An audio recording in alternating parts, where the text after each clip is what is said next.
Well, we take 30 seconds. Call to order the Carroll County Commissioners weekly meeting of July 12th. Will you join me in the pledge, please?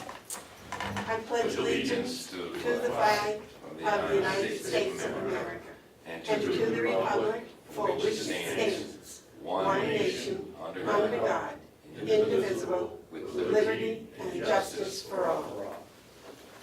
To the republic.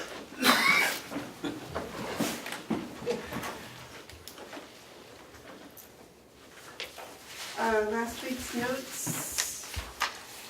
I'll make a motion, we approve the minutes of, I had them here, June 28th. June 28th. Second. All those in favor of approving, it's reading discussion. All those in favor of approving the minutes of June 28th signify by saying aye. Aye. Those opposed? Okay, so they're approved.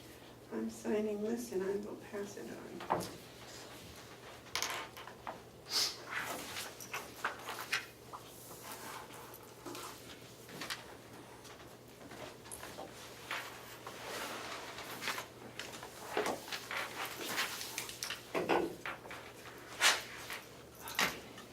Public input. Hi, Please state your name and my name is Cheryl Schlemmer, and if you recall, I was here a while back about concerns at the Mountain View facility, just with a lot of experienced staff that had been leaving during the last few months.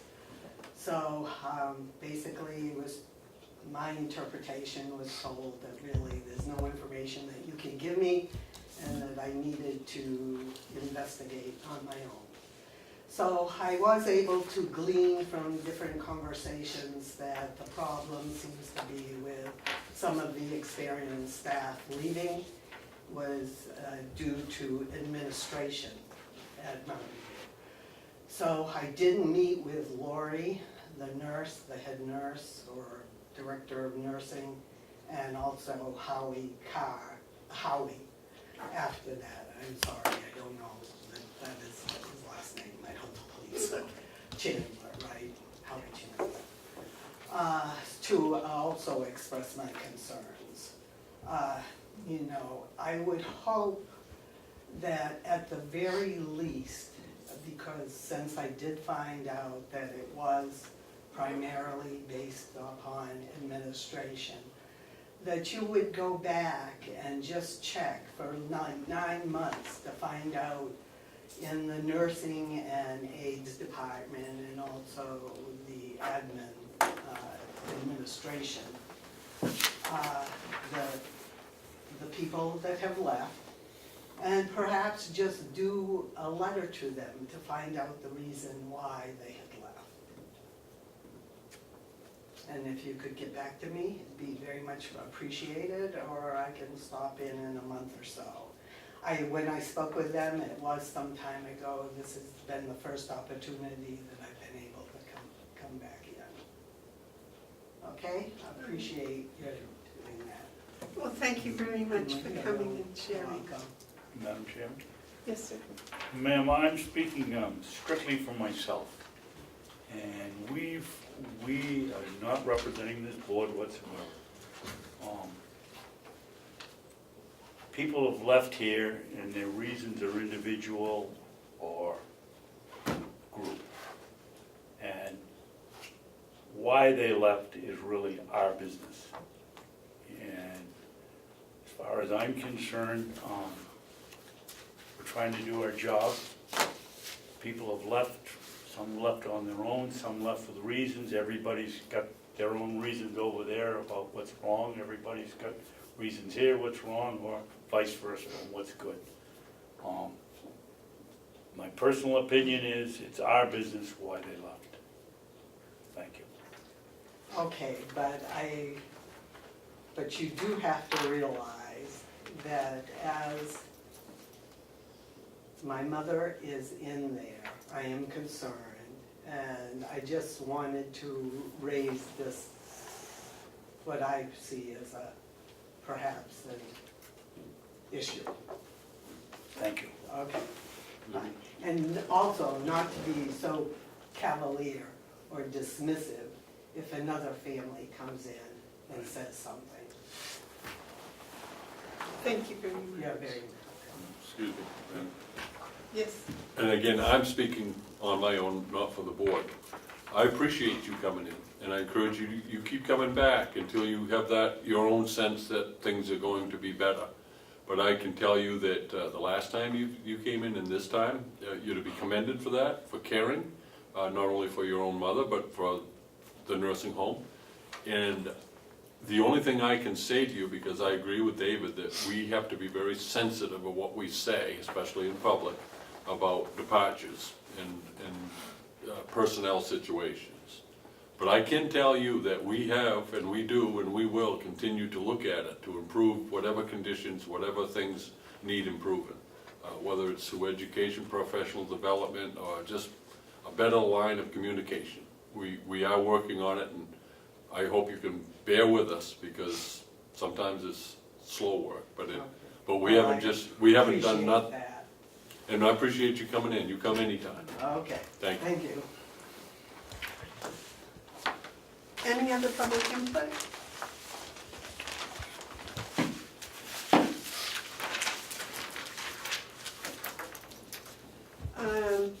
Jill, key box bids?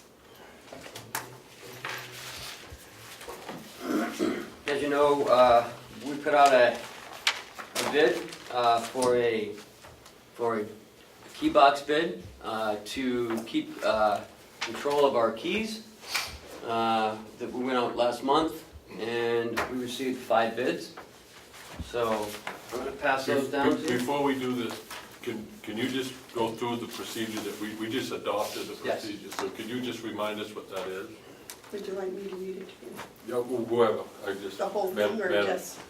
As far as it comes to bid opening, I'm sure that the procedures have been followed here. I just want to make sure that, It said the Board of Commissioners will open the bid in public, announce the name of each bidder, the amount of the bid that was submitted, and will also announce who the apparent low bidder may be at the time of the opening. The Board of Commissioners may retain all the bids for review by the CA, County Administrator, okay. And the CA may have the department heads review the bid.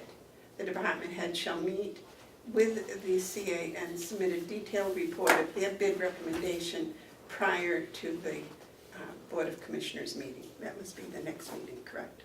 Or it could be 2 weeks later, it all depends. Depends on depth it is, because Right. it could take a little bit. Madam, Is that enough? You want me to finish? no, finish, I think. The department head will make 4 additional copies of the detailed report and the bid recommendations so that the results are available to the commissioners. The BOC will make a motion and vote to award the bid to the vendor of their choosing. The BOC may state reasons for awarding the bid to a vendor if they choose. If reasons are stated, these shall be recorded in the BOC minutes. Yes, sir. So as I understand it, we open the bid, we look at them, and you announce the apparent low bidder, but we make no award today. We turn this back to County Administrator, who takes it from there, and then next time we meet on this matter, then we make the decision. Is that, So I understand. okay? We do announce the bid of each Each one, one, But and we- then the apparent low bidder. but the 3 of us will decide who the apparent low bidder is. Today. You will announce it, Right, yeah, but the bid is not awarded until right. a future It's date. just declaring who is apparently low. Yeah, okay. That's what it says. So how do you want to do this? We have 5 bids. On each one, I guess. I don't have a knife, so you gentlemen would like to open the boxes. Before you open, do you want to explain the key box a little, so Yeah. people have an understanding what we're doing? Yes. Okay. Just so everybody understands what the key box is, we put out for bid for electronic key box to track all of our keys, including what person is taking the keys out, and how long they've been out, and where they are inside the facility. So everybody has, it's usually like a biometric reader, to get your keys, and that, you're only authorized a sets of keys. It can go by different levels of what you're authorized to. In jails, one of the biggest things is key control inside of the facility. We don't want those getting in the wrong places, lost. You lose one key, it costs you a lot of money to replace all the locks on doors. So it's a very high priority inside the jails to make sure that we know where they are, who has them, they're returned properly. So what we did was take a look at and put on a capital improvement plan was electronic key box system.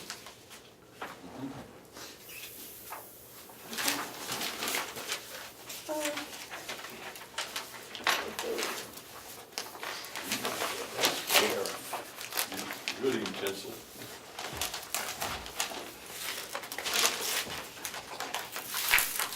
You don't need to bother to open yours, folks, I get the one here. Really big scratch tickets.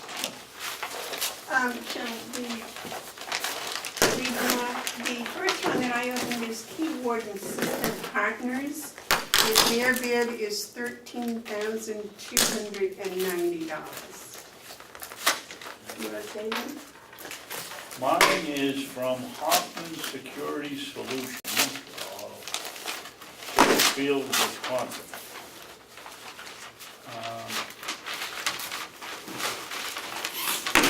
Thank you for your interest in KeyWatch Touch Key Management System. The following price includes the KeyWatch Touch with locking, alarm, illuminated key locations, and appropriate number of smart keys.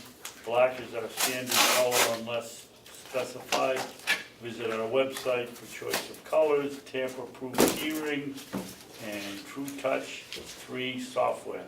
Visit our website at Hoffman to learn how we can meet your control needs. And their bid is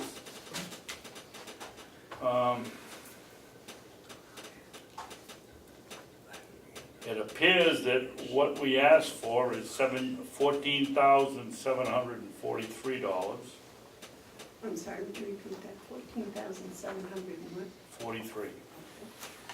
Recommended optional system setup and training is $2,452. Estimated shipping and handling is $636. Optional fingerprint reader is $995. And that looks like it. I have a question for you, Jason. Did you say how many keys and what you wanted? Yeah, I put how many panels, about how many keys, and look at biometric reader and also training. So, so I had to include all that stuff in there. And what was the price you read for yours? $13,290, Okay. and that was the cabinet, the keys, and the training, Right. and the reader, and I would expect what was listed on the RFP. Okay, yes, so I've got one for Morse Watchmen's Incorporated of Oxford, Connecticut. And their base bid, without going through all the items, is $12,302. They've discounted that 10%. Their freight is $318, and they include on-site training of $995. So the total bid is $13,385. Excuse me, I'm gonna say that number again, I said it wrong. $12,385.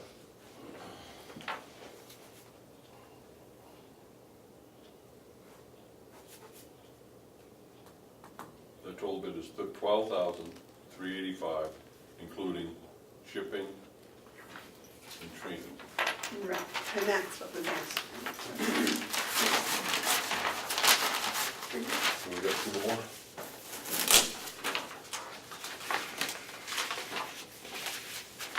Boxes.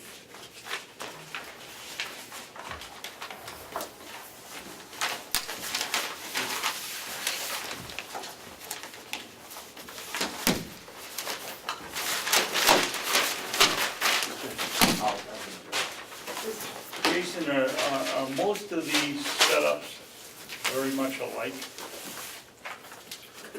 Well, my bid I put there for, anybody can do a site visit, only one came and did a site visit. Looking online, each one's a little different, some how they do, it's electronic, push them back in, some are solid posts. They're similar, but they're all very different at the same time.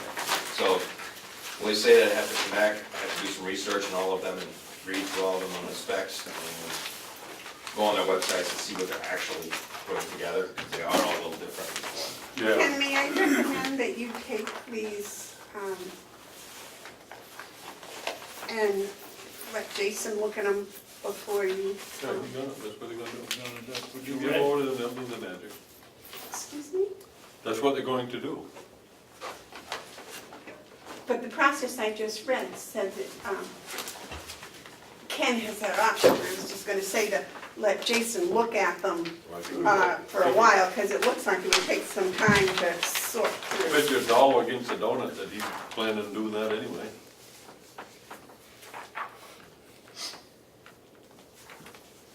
Okay, my second attempt at winning this thing is Key Systems of Warminster, Pennsylvania. I'm sorry, Commissioner, what was that? Key Systems, Yeah, but from where? Warminster. Warminster. Warminster, Warminster, somewhere in Pennsylvania. okay. I bet they wouldn't, I bet they would think you tortured the name of that town if they heard you. I bet you they would too, I won't take that back. I thought you said Leominster. I wonder if we can get this out of this. Yeah, yeah. Why do you want to do that? Just to make you ask questions. That's good, that's good. You have anything to do with the third meeting? Yeah, now I can read the whole thing. It's Delmar Enterprises, and it's Key Systems.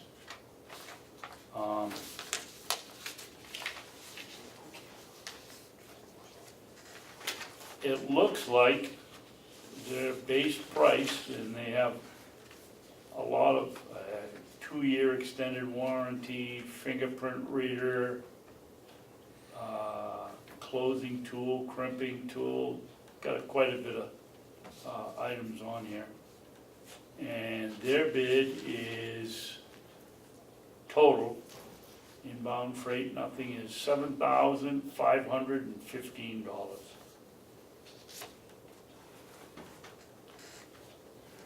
But there's a lot of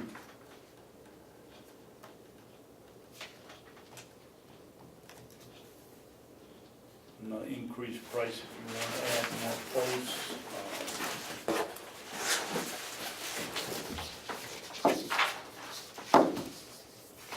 Yeah, take a look at it because it's different from the others. Okay, this one is from Time Access Systems. And this one, did not include the training.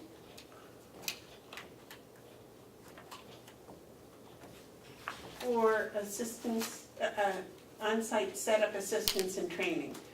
So it's not included. It says they'll do it for $3,500, but their bid is $7,178.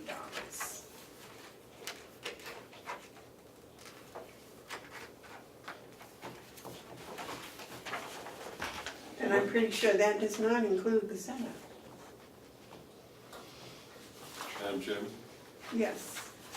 I think it would be proper for us to forego trying to declare who the apparent low bidder is, because you have one that's 7,000 something? Right, and if you add in But it doesn't include, the training, if you add in the training, it's $10,678. this one from Commissioner Babson,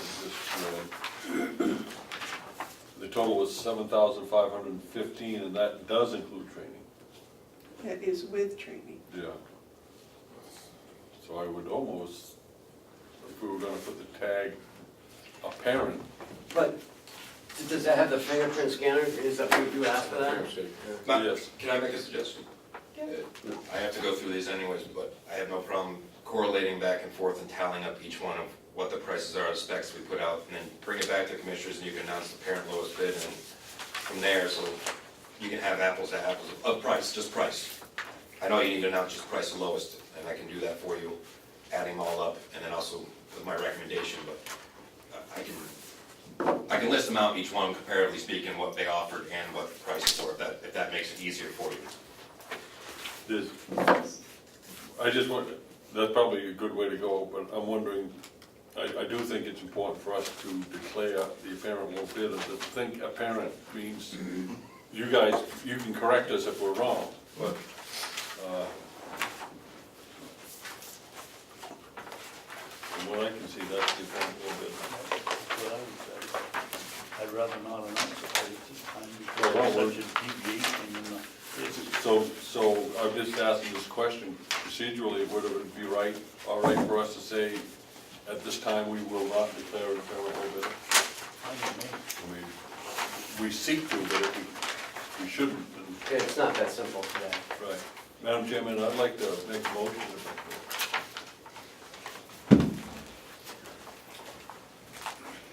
You don't have to put those back in. Just leave them on top of Can I ask a question from the- Yeah. Yes, sir. May I ask Jason a question, please? Sure. Jason, when you start to study these things, you have it here in paper and all things, and you understand it way better than we do. One of the things I think that we ought to do is get a hold of somebody they've installed a system for and find out how it's working. What we need, what we don't need, we don't put it on the bid, which is fair. Can you check with somebody and get some references and see whether this price that It's what difficult, you need is there and, or if we don't need it? it's difficult because and I've done some research on some of it, and some are in New Hampshire, some are not in New Hampshire that have them. So each one's different, and some are in multiple different jails. It's hard to compare apples to apples, because some of the jails we're looking at, like one of the companies I know here, they just did Rikers Island, which is a lot more keys. No small facility? No, well, there are small facilities too, but each one is so different in how you put it together, so that's why it's gonna take a little bit to compare apples to apples and to look around what they have to offer and check their websites, and then if I can find some places to call on each one.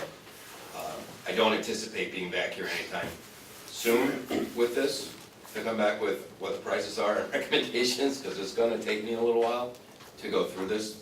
I think the more complicated things are, the longer it's gonna take to make the right decision and actually compare and look at things, so. Thank you. Thank you. Okay. Some Now, public stuff. back in your statement, what I read, Some public stuff. it says, in some cases, Can't ask the about county administrator may have the department head review the bids. this. This is not going That's what I was saying. Yeah, It would be my suggestion that in this case, yeah, the county administrator have the department head So, review the bids. understood. These are all not. Now, you, Commissioner Hounsell wanted to make a motion. that's what I was going to say, if I could finish. Go ahead, sorry. Would you like to make a motion? I'd like to make a motion that at this time, we forego announcing a parent low bidder because of the complexity of each submission. Second. Is there any discussion? No, I think the fact that we read the figures out loud, you know, people can listen to the tape and say, well, you know, that sounds apparent. That's as good as we can get right now. Right. So, is there any other discussion on the motion? The motion is to forego an apparent low bidder. All those in favor? Aye. Aye. Aye. So I guess, Ken, Jason, we await your deciphering of whatever that is in that box of stuff you now have. Okay. Now, you had some other things you wanted to Yep, discuss with us? couple of things. First, I'd like to thank Commissioner Babson. He reached out to an ambulance company we've been using and was able to get the price reduced and some further savings come down the road as well. So I'd like to thank him on that. Good job. Appreciate it. Along with that being said, and keep a close eye on the medical budget, is we're going to be close this year. We've had several medical issues this year. We're trying to work with getting some reimbursement from the state on a couple of high bills, and we'll see what happens, but I'll keep you informed as we move closer on it. Maintenance is also another concern in the budget, which it is every year. Last year was a good year. This year, we've had a lot of issues with our HVAC system and some stuff with the boilers, so that was already between the combination of two of those, probably around 15 grand, a little more. So we still have money in our budget. We have about $10,000 left for the rest of the year, so we're, again, going to be keeping a close eye on it. All right. Commissioner Babson, you had something? I have two comments, thank you, Madam Chairman. Jason, why would you expect the state to pick up some of these? State Anybody- resident, state No, anybody inmates? gets admitted to the hospital, we can submit to DHHS some paperwork, as long as the inmate signs off on it for reimbursement, so we can get some of this medical reimbursed. The key is, though, the inmate has to be willing to sign on it. And hopefully the legislators, it's something that the superintendent has put out there, and the legislator look at is to take, we get this reimbursement, but if the inmates don't sign, we can't get it. So they can look at the law of maybe not having the inmate sign for the reimbursement. So far, a couple of them have signed, so we're hoping to work with the state and get that reimbursed back to us. Yes, sir. Other than just being a jerk, why would an inmate sign? Some don't understand what they're signing, some just don't want to sign anything. So, yeah, some can just be a jerk. There's a lot of different reasons. You know, you're dealing with sometimes with mentally ill people that are, you know, so trying to explain to them what this paperwork is, not, it does no harm, but it's a process and it can be difficult. The other thing I wanted to say was, thank you for the accolades for lowering, getting the money back on the ambulance, Jason, but I also want to thank CARE for being cooperative. They took, I think, what was the savings, 2,800, 2,600, something like that? Well, it couldn't have been that much, because the bills Yes, only. it was 1,800 something. Well, $1,836.60. How much? $1,836.60. So they could, This was the saving. Oh, the savings was $1,225. Well, let's not talk about it anymore, it'll be 600. Oh, let's see, we owe them $327. Nice job. But they were very cooperative, and I want to thank them. appreciate it, thank you. So I'll need you to sign this. Also, let's see, on revenue end, we're doing, Oh, no, she's right. We have to write her a check. all right, revenue end, we're doing, we're well, we're right on the mark. The other thing is, they asked about the cruisers earlier. First off, we've been using the Mountain View Old van for meals back and forth. In the near future, I think this month, maybe next month, the sheriff's department is giving us one of their old SUVs to use for meals back and forth. So that's going to be coming over to us in the van and be coming back to the county to sell, donate, whatever they're going to do. So I'd like to thank the sheriff's department for stepping up and helping us out. The two cruisers on the leases, Commissioner Bevard signed the other day, are just our credit application. That went through, and the next step is we're just waiting for them to fill out the lease paperwork, send it back to us like the sheriff just did, and then when the lease paperwork comes back, you'll sign those, and then from there, one cruiser is in, the other cruiser is on its way in. So we'll have them in the near future, and then we'll have to obviously outfit them. So they're on their way, and things are moving forward with that. Do they get painted on the sides? That's us to do. They just come plain. We have to decide what's going on with cages, lights, all that kind of stuff. That's stuff that we have to do. That's all I have for public input. Any other questions for Jason? I understand that the jail inspection went very well. Yes? Oh, yes, it did go well. I read the report, it sounded very nice. commend you, Commissioner Hounsell, for attending Doing that. it? Well, I'm glad I did it. I'm looking forward to doing it some more because it's an eye-opening experience, walking through there and checking things out. And it's one of those things that people aren't aware, of course, because it's behind locked doors. But it's critical work, and our people do it very well. And I can say that because I did an inspection. Thank you. Are we all set? All right. Thank you, Jason, very much for coming over.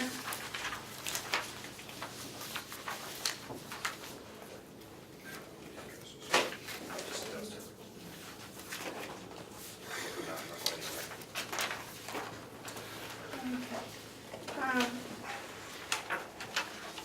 The energy contract is the next on the agenda. Yep, in your packet is the start of our energy audit. And on the backside is the target completion dates of each segment. And as Jason just said, he's having some issues with his HVAC. This is a great time to get this thing going. So we could probably look at replacing that or adding to that whole system down there and saving us a ton of money. I can just add to that, I'm sure Bob Murray will attest to, we've been over a lot, like daily, taking care of the HVAC system. We've had a lot of issues, including had to have a custom-made shaft put in and bearings, because the system's old. A lot of work on it. So come down the road, once it's fixed, save us maintenance time and money come down the road. It hasn't been repaired. Little repairs, we repair as we go along. It really needs to be, a company came in 2 years ago and looked at it and did all the, that's why I did a 5-year maintenance plan of all things that need to be replaced.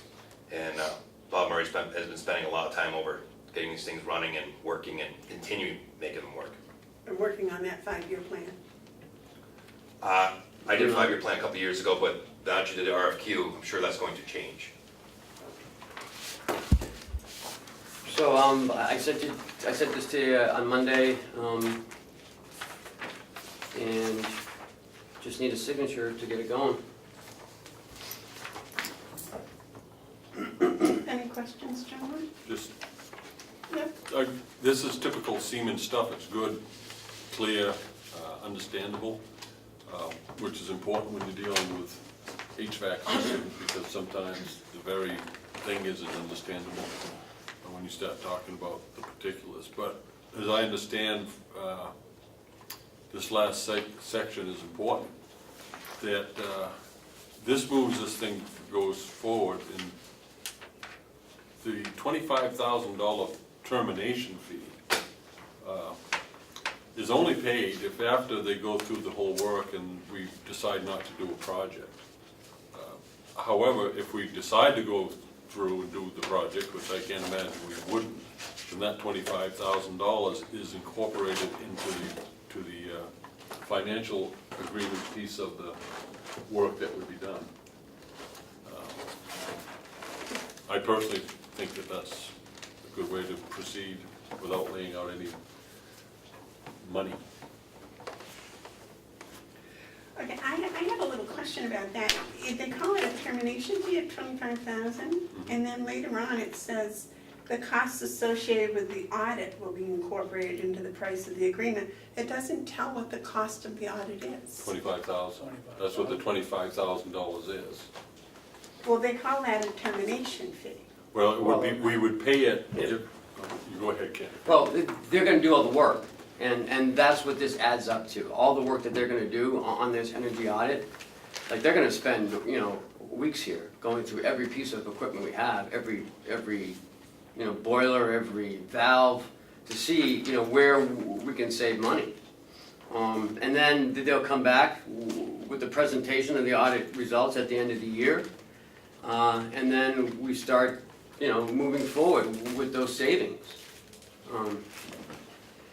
And if, however, we decide not to go forward, then we owe them $25,000 for the work that For the work that they've done, they right? would have done. But if we do go forward, then they fold that into the agreement. But it doesn't say it's 25,000, they're gonna fold into the agreement. Yeah, it does. No, it doesn't. Oh, my God. I can't argue with someone who doesn't know, but whatever. It does say that, but I'm not gonna get into it doesn't, it does, it doesn't. We've already hired these people, so. And that's what they're. I think it's not. Okay. It simply says the termination fee of $25,000. That's part of a paragraph. Why don't you start with the word if? Well, the other part is, what are the objectives that they are going to move? Because it says on the page before, the objectives are as follows. Siemens will provide a written guarantee of projected utility savings and reduce operational costs in compliance with state government codes. That's the only thing I could see here that it mentions objectives at all. I'm here presenting this for you to sign and to get this energy audit going.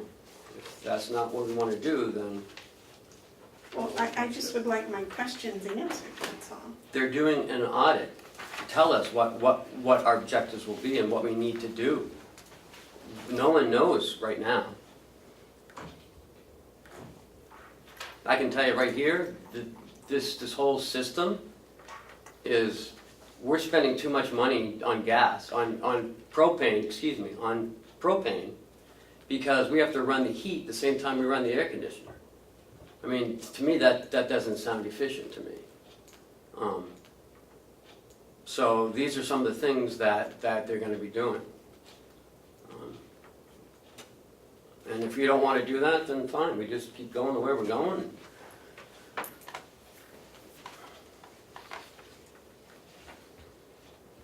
Do you have something you wanted to say, Commissioner Babson? Well, I'd like to move this along and sign it.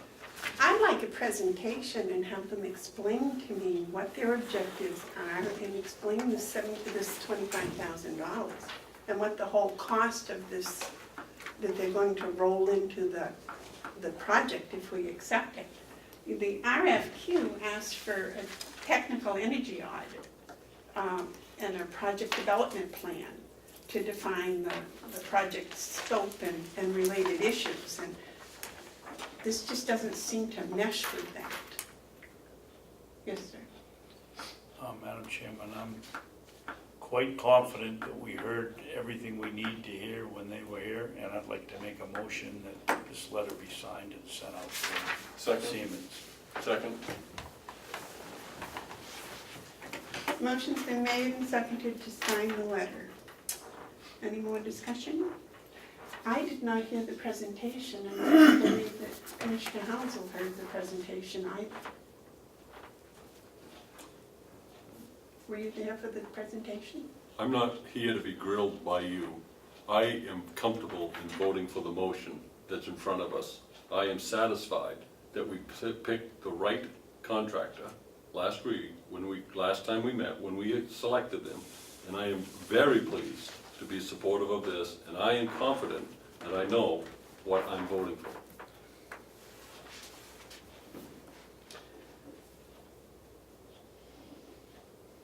Move the question, Madam Chairman. Okay, all those in favor say aye. Aye? Aye. Those opposed, no. Motion passes. Maybe I'm incorrect, but when the motion to move the question is, I think you have to vote on that. I'm not a parliamentarian, but I think you vote on that. You were, but I didn't second it, so it wasn't a formal motion. But you would be right. Okay, so we have a 2-to-1 vote, Babson and Hounsell in favor, Bevard opposed. Is that correct? Yes, I have a question of the chair. yes. It has one signature line. Yep, Are you comfortable signing even though you voted in the negative, or would you like to have us vote to authorize the vice chairman to sign? I would make a motion that we authorize the vice chairman to sign. I second that. All those in favor, is there any discussion? Just that the minutes will note that the vice chairman's signature on this is the county's signature. Okay. All those in favor of having the vice chairman sign this agreement, say aye. Aye? Aye. Those opposed, it passed. I would like it put into the record that I would at some point like to know what this cost is going to be for the audit that's going to be rolled into the first project. And the second thing I'd like to know is what the objectives are. Can possibly you could contact Siemens and ask them those two questions, please? Would that be possible?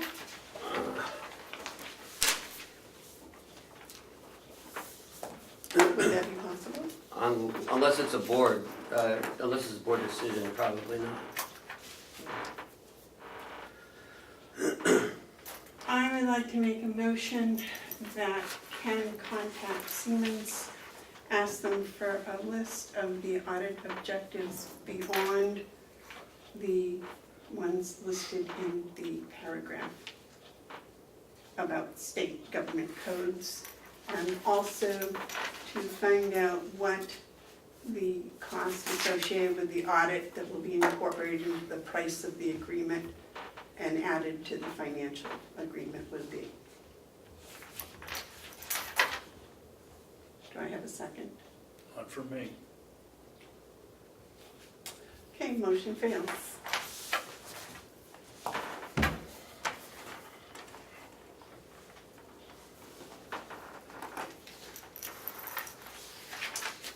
Okay, next is, can we skip the Hales and go to the Sheriff's Department since the sheriff is here?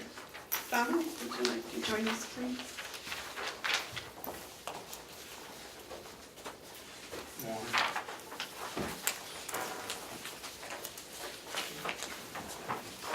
In your packet, you have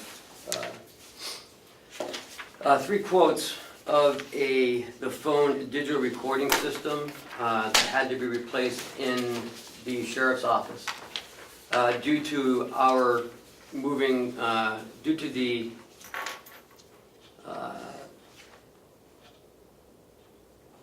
New phone system. yeah, but what's that thing we installed? The data line. From the bid process. Yeah, the fiber optic project. Part of that project was to replace the phone system so we could go digitally.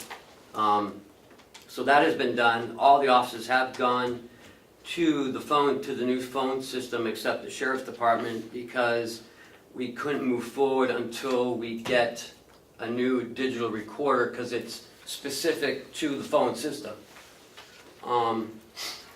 And so what you have here is 3 prices for that system. And in working with our phone system guy, Wayne Fuchs, we have come up with a proposal from one of these vendors, and I'll let you go from there. So that's where we stay. Madam Chairman, before you start. I think Commissioner Babson had something he was trying to say too. I was gonna ask, how did we address this? Did you advertise this as a bid or? No, no, because this Before we get, excuse me, Yes? sorry, Chair, I want to know about procedure. Have we done a bid opening? Is this a bid in front of us? No, This is not a bid in front of us? not a bid. Okay, so, This was brought through the budget system as far as, yeah, but when we go out and solicit, And last week, Sheriff, last time we developed a policy on how we're going to do this. Typically, what that means is we open the bids, we give them to you for review, and then you come back with a recommendation. So this is just a little bit different than that. Yeah. I mean, my take on it, it's a very specialized item, as far as digital recorder for our system. Yeah, but so isn't boilers, and so isn't, a lot of stuff is specialized. I'm talking about the process of how we handle bids.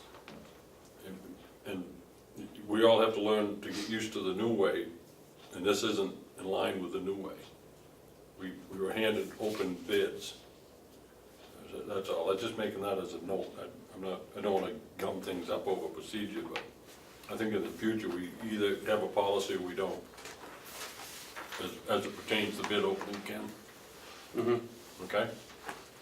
Yes. All right, I'm all set now. Oh, Commissioner Babson? I will, you don't wanna gum it up, but I will. We have a way to do this, and we've had it for quite some time.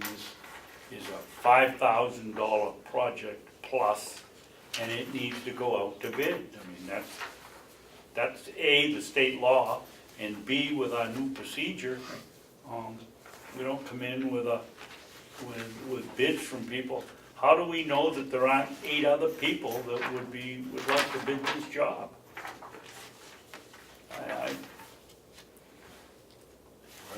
I think you're right. Sorry, Dominic, but, you know. We asked for help from the phone installer as far as what type of item we need. And again, obviously, these are the 3 that he had emailed me, and then it was months of going back and forth as far as what's what and what the system is. So again, it's, the current one is obsolete, that's why it is no longer good, and He can't give you a list of hardware requirements that you need for your digital. I'm not saying you don't need the system, but he's our phone guy, can he give you the specifics for the hardware, and then we go out for bid? I mean, look at the prices here, I can't. Well, there's some issues with some of the prices too. just So. some apples to oranges Right. here and apples to apples.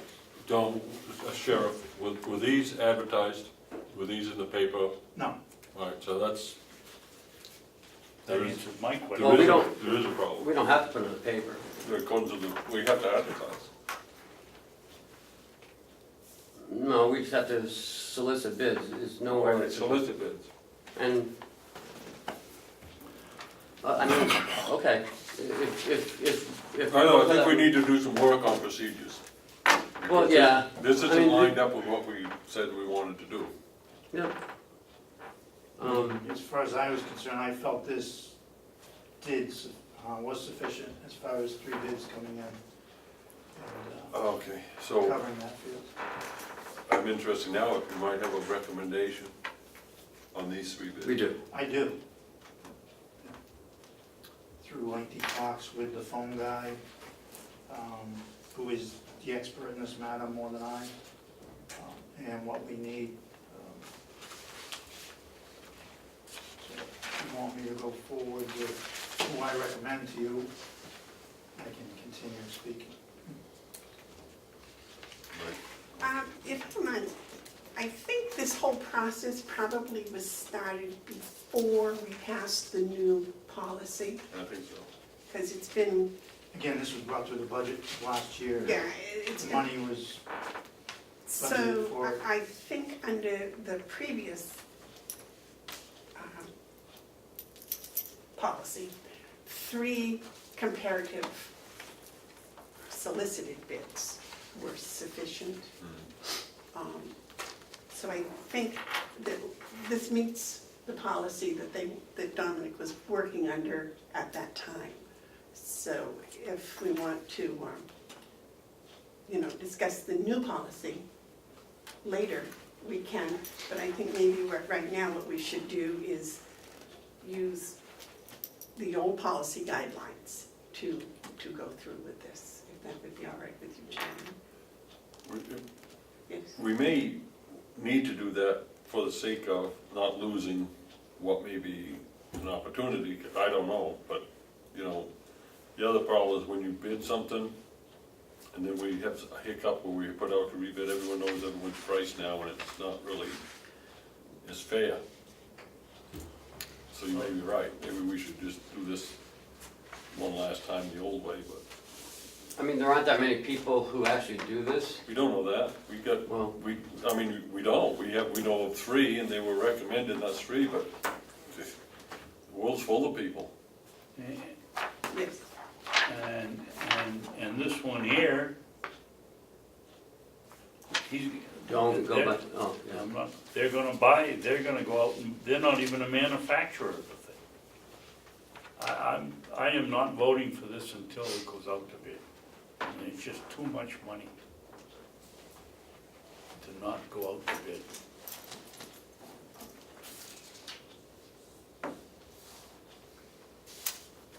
Again, this was carried through the last budget. The money that's sitting in the budget was for one of these specific items. Kinda In did. that we have the 3 quotes in front of us that I felt sufficed at the time to carry through that. And this was held up because we were waiting for the digital phone system, is that Mhm. correct? Yes, This would have been done actually with the last board, yes. if we hadn't had No. to. No, No, this No. Now, currently the phone system is being held up because of this. Again, we're the only ones not on the new phone system because of this. So once this is installed, they'll be able to install the phones in our side of the building. Well, Yes. I wonder if it'd be all right to get the recommendation. Not that we necessarily act on it, but a lot of work has been put to this point. The decision of whether we're gonna accept it is different than the work that they've done. I tend to agree with Commissioner Babson. I prefer the better way, and if we don't start now, when do we start? So if it's all right with you two, I'd like to hear the recommendation. Yes. We can hear the recommendation, and I certainly hope nobody says what the prices are. I do have a question for Dominic. Oh, yeah. Do that's you right. have one of these that you really feel comfortable recommending? Yes. Yes, so the 3 in front of me, I would definitely recommend one. Okay, well, can you take a moment and, instead of referring to them by name, well, I don't know, it's open documents, it's a public meeting.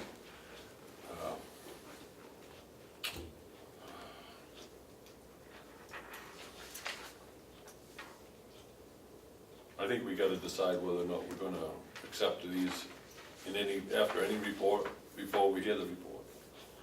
Commissioner Babson's not comfortable awarding today. I'm not really sure that I am, but I think the 3 of us need to decide if, regardless of what the recommendation is, will we award today? I'm not sure I would. But I'm not sure that I wouldn't. Well, I'm inclined to think that it was started before, and the 3 solicited bids are here, and there is one that is acceptable to the sheriff's department. That maybe we should go ahead and approve his recommendation. Well, the other point is that one of these bids came May 11th, one came June 1st, and one came June 6th, and we're bringing them up. I don't know, it seems to be a disconnect between the commissioner's office and the sheriff's office when it comes to this.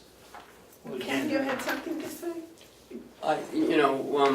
Dominic brought these to me on Friday, and I was thinking about it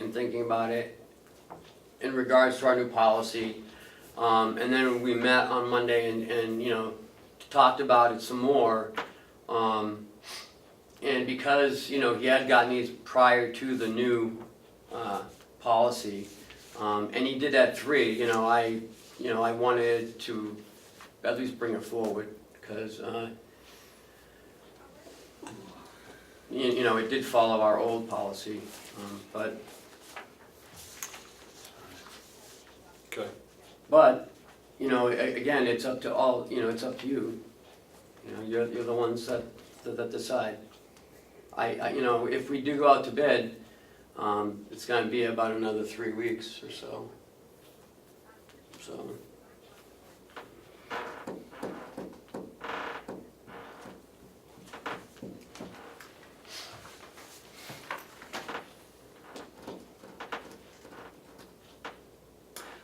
I would like to make a motion. I make a motion that we accept the county administrator and the sheriff's recommendation. No, I haven't heard the recommendation. Well, you said we had to decide whether we were going to accept it or not No. before we heard. Well, we're gonna award, not accept it. They may make a recommendation, we may choose to vote for someone else, so it's not about that, it's about the timing to me right now is, you know, do we wanna wait another month? and I need to add another caveat in here, that if you don't, all three of you agree, then we have to put out the bid. Oh, that's the law. That is the law. So, it needs to be unanimous between the boards. So I need to throw that in there before we go any further. I think that stops the discussion from what Commissioner Babson has said. Yep.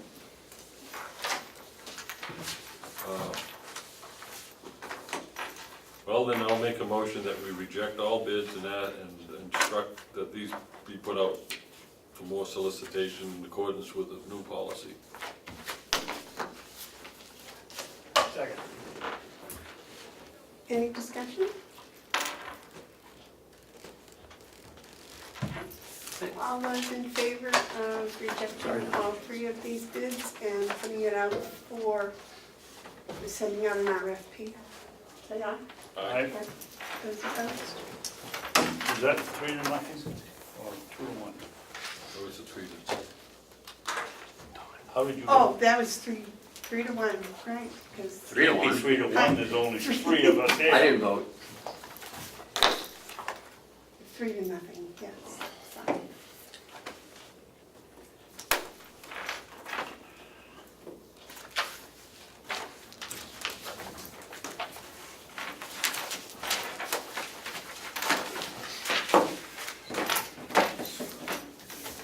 Right.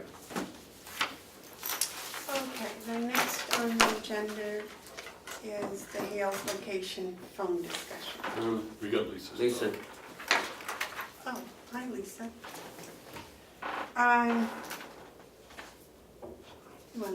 Okay, let's skip back down to Lisa. The Registry of Deeds, use of credit cards. so, the last time we met a few weeks ago, we had talked about the registry going to the use of credit cards in the office. And there was discussion on a couple different companies. I wanted to have an opportunity to speak with Kathy, and we did. We talked about it. Other counties are using it, and we felt, and I have a recommendation along with Lisa, if you would like to hear the recommendation or more discussion on the credit card use. Any comments? Yes. Yeah, can you tell us exactly how this is going to be used? Is it when somebody comes in and they want a copy, you're gonna take a credit card, or is this someplace in East Overshoe that calls in and wants some information, and you're gonna take the credit card over the phone, or what's gonna happen? We could use it either way. We could use it at the counter, or we could use it over the phone for clients to pay bills. It's just offering a different method of payment. And this method of payment is, particularly in the summertime when we have a lot of summer folk coming up, it's a pretty common thing that people do not have any cash on them and they want to purchase a copy, $1, $2, $5 charge, and they have to drive down to the bank and get money and come back. People don't carry checks anymore, and they don't carry cash, they carry those little plastic cards. So it's just simply offering a different method of payment for the services that we offer. It comes with the vendor that both Ken and I would recommend at no cost to the county. At no cost. No cost, No percentage to the, no percentage, the user would pay. and nobody in the registry of deeds is gonna get a new wardrobe from No. LLB No, when this is all done. What are the possible drawbacks of doing this? None. I don't see any. I- It's an added service. Yeah, I think it's more convenience, really. It's just offering, like, Lisa said, another layer of service. Well, if it goes through cleanly, yeah. What happens if we have a contested, contested deed and the person doesn't wanna pay? What happens then? Well, I've talked to a few other counties, I believe I mentioned them last time I was here discussing this, and they've never had that instance. They've never had anybody contest a payment. If someone puts a deed on record, that charge is a valid charge. If someone buys a copy, it's a valid purchase. Okay? We would not accept monies that would be due to the state of New Hampshire for payment through the credit card. Transfer tax, So we're not gonna have an escrow account where we No. take some and, not at all. okay, so when we bill, it'll be just for our services, just to this customer. That's right.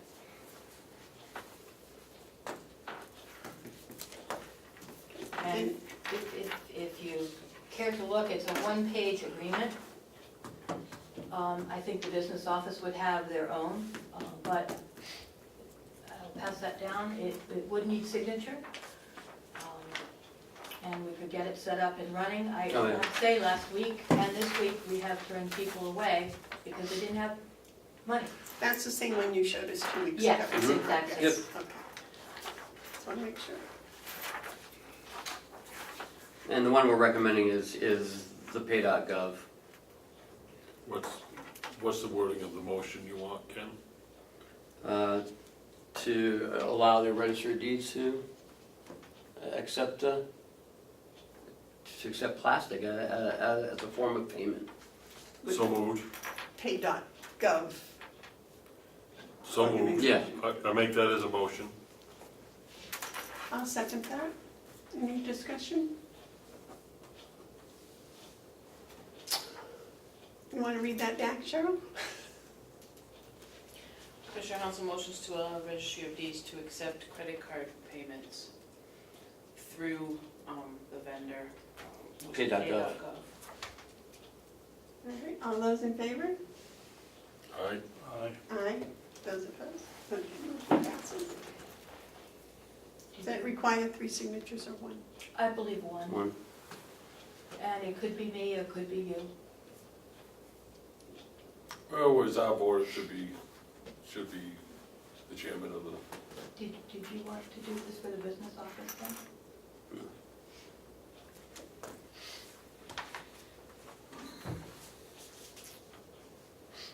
Anything else you'd like to share with us? That's it for today. Terrific, thank you. Thank you. I think the chair will sign it and we'll Okay, give it to you. okay, thank you. As long as it's what I saw 2 weeks ago. It is.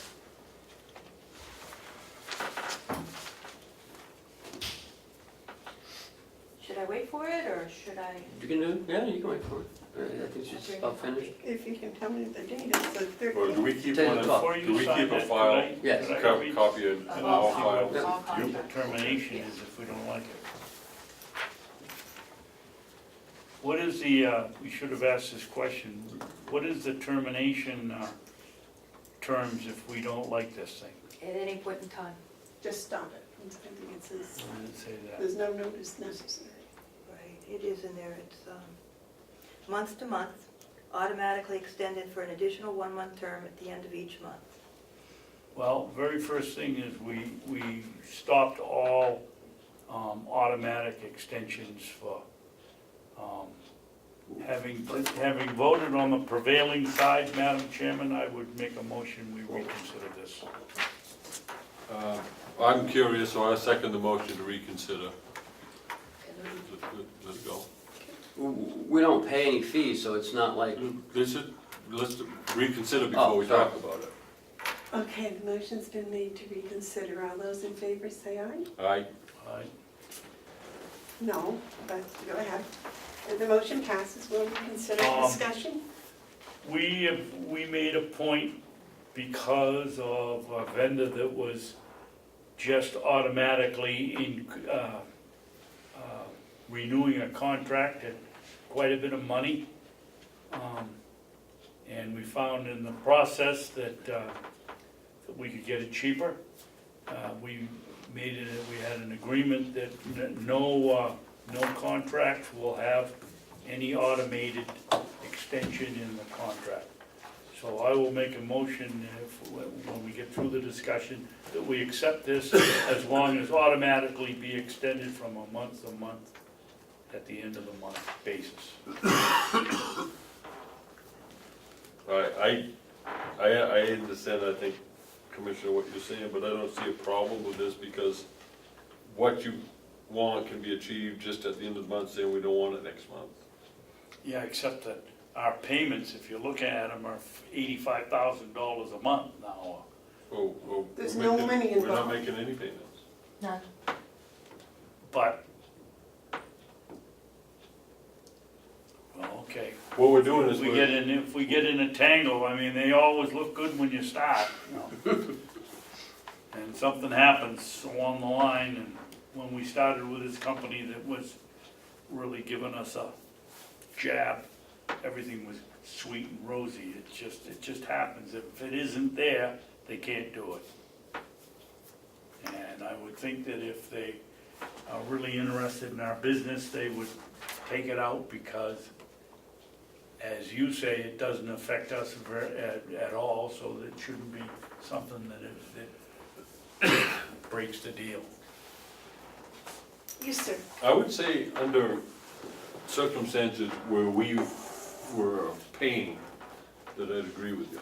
But I don't think that's what this is at all. This is allowing us to receive money in a different way. Any time that we decide we don't want to do it, we'll go back to receiving money without it. But we're not at any point expending any money. Correct. That's correct. So I think that's the difference where I will make a motion that we adopt the motion that we just reconsidered. Okay. So you I will second it, second take a it. All vote. right, now we got to vote. All right, those that are in favor of adopting the motion that we just reconsidered signify by saying aye. Aye. Aye. Those opposed? No. All right, the motion passes 2-1. And you will please notify us immediately if it costs a cent Oh, you bet. or more. And we will cease. Thank you. but I remember what we went through. Could I have a copy of that policy, please? What policy? About no automatic renewals. I don't know if it's a policy, if We it's just didn't have any written policy. yeah, We it's just- not a policy, it's a Every it's time a we had a board. contract, the very first thing we did was look to see what the Right, termination, and at that point, never had anybody say, no, we won't take that No. out.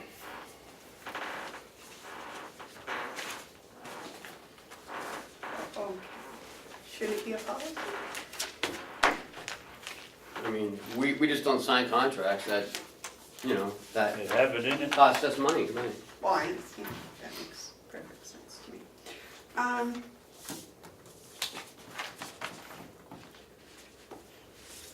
the Hales location phone discussion. So, I received an email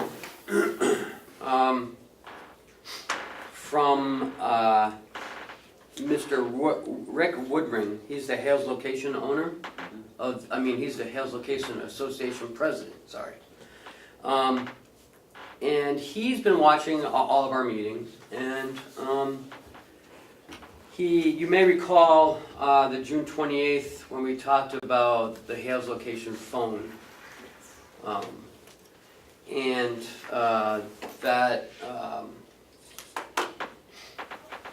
That the charge is $150 a month for this phone service, and we only have it for an hour and a half a week up there.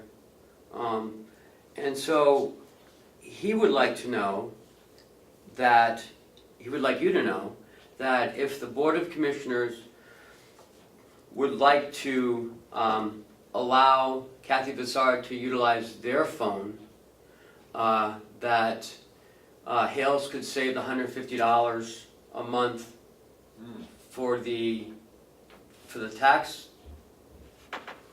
phone, and utilize the association's phone for that an hour and a half a week, thus removing the $1,800 a year for the phone charge.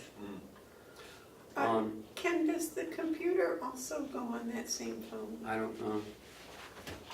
Yes. Yes, what? It Yes, does? it does. Well, the internet's on it. The $140 covers 2 lines, 1.6 megabyte download, I guess. And so, yes, it does. But so doesn't the association's phone. Right. And the administrator for Hales brings her laptop, and so she can plug into the association. She'd be able to plug into the association's phone line. I mean, Is it- computer line. Is it Hale's laptop or her? Hers. Oh, hers, okay. And just for your interest, they pay $48 in taxes for that line a month. And there's a surcharge for long distance calls. Well, I think we should take them up on that offer and do away with that phone. That phone gives us nothing but Absolutely. trouble. We don't only is it $150 a month because of the way the billing cycle works and everything else, we're paying the restoral fee, which is pretty substantial. So I think if the association and the people at Hales are satisfied with that, I think we should go ahead and order that phone disconnected and save that money. So they say that they would provide a dedicated telephone line and number at the office for her exclusive use. You can't beat it.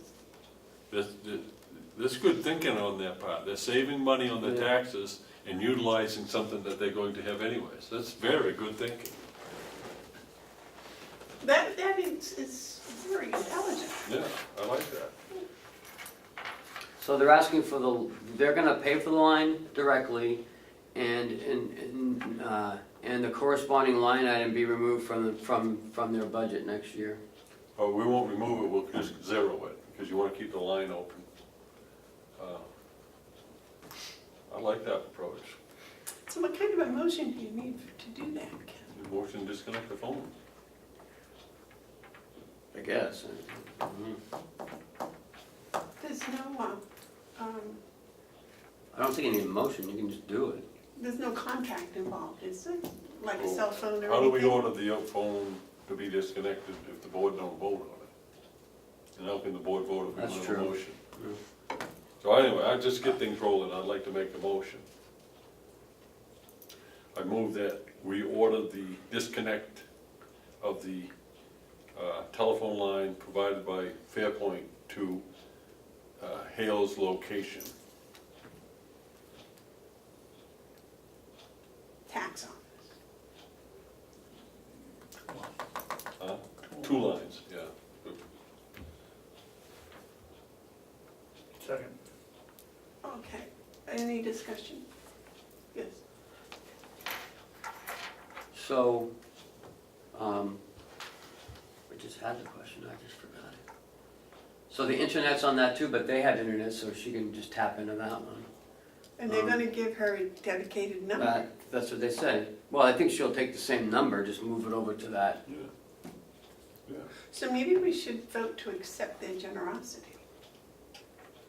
Well, do the motion and then make a note that we commend them for the, you don't want to bog the motion down with too much Right. accolade. But my question is, in the discussion part, is there a contract?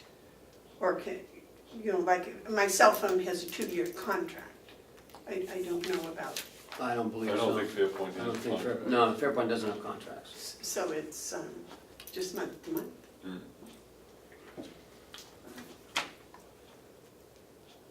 You seconded that motion? Yep. Okay. Any more discussion? All those in favor of terminating the 2 lines to Hales Locations Tax Office signify by saying yes. Yes. Yes. Aye. Yes. Those opposed? Passes 3-1.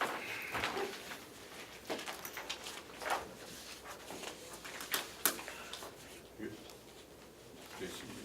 Can we, It's a non-public. Oh, can we do the yellow folder while we wait for Mr. Zeller? Well, we have to go into non-public before Mrs. Zoll gets here. So. we want to do that first? Go into non-public? No, I mean, we still have an hour and 15 minutes, so. Well, let's do those last. Let's do what last? Yellow folder. Okay. Go into non-public for this? Yes, and that way if we need more time, we have it. Oh, all right.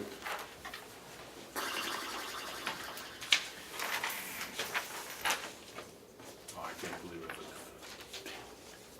I'll make a motion that we go into non-public session 1, 2, and 3 under under RSA 91A, 3, paragraph 2, parentheses C, matters which if discussed in public would likely affect adversely the reputation of any person.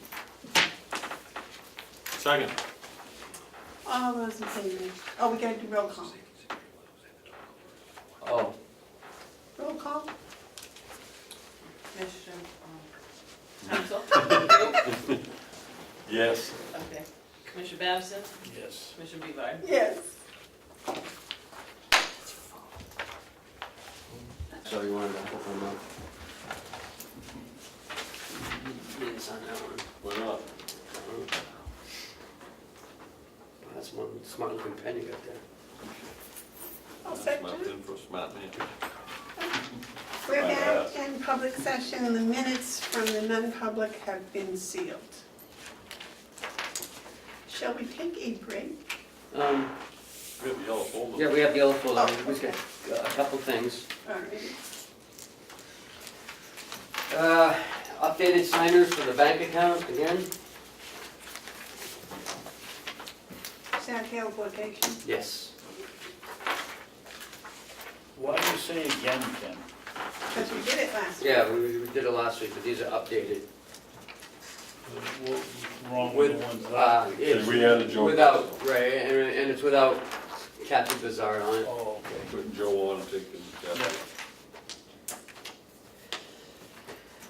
And then you guys wanted more information on his $3 check, Oh, yeah. and Cheryl's gonna go into that for you. Cheryl did some investigation.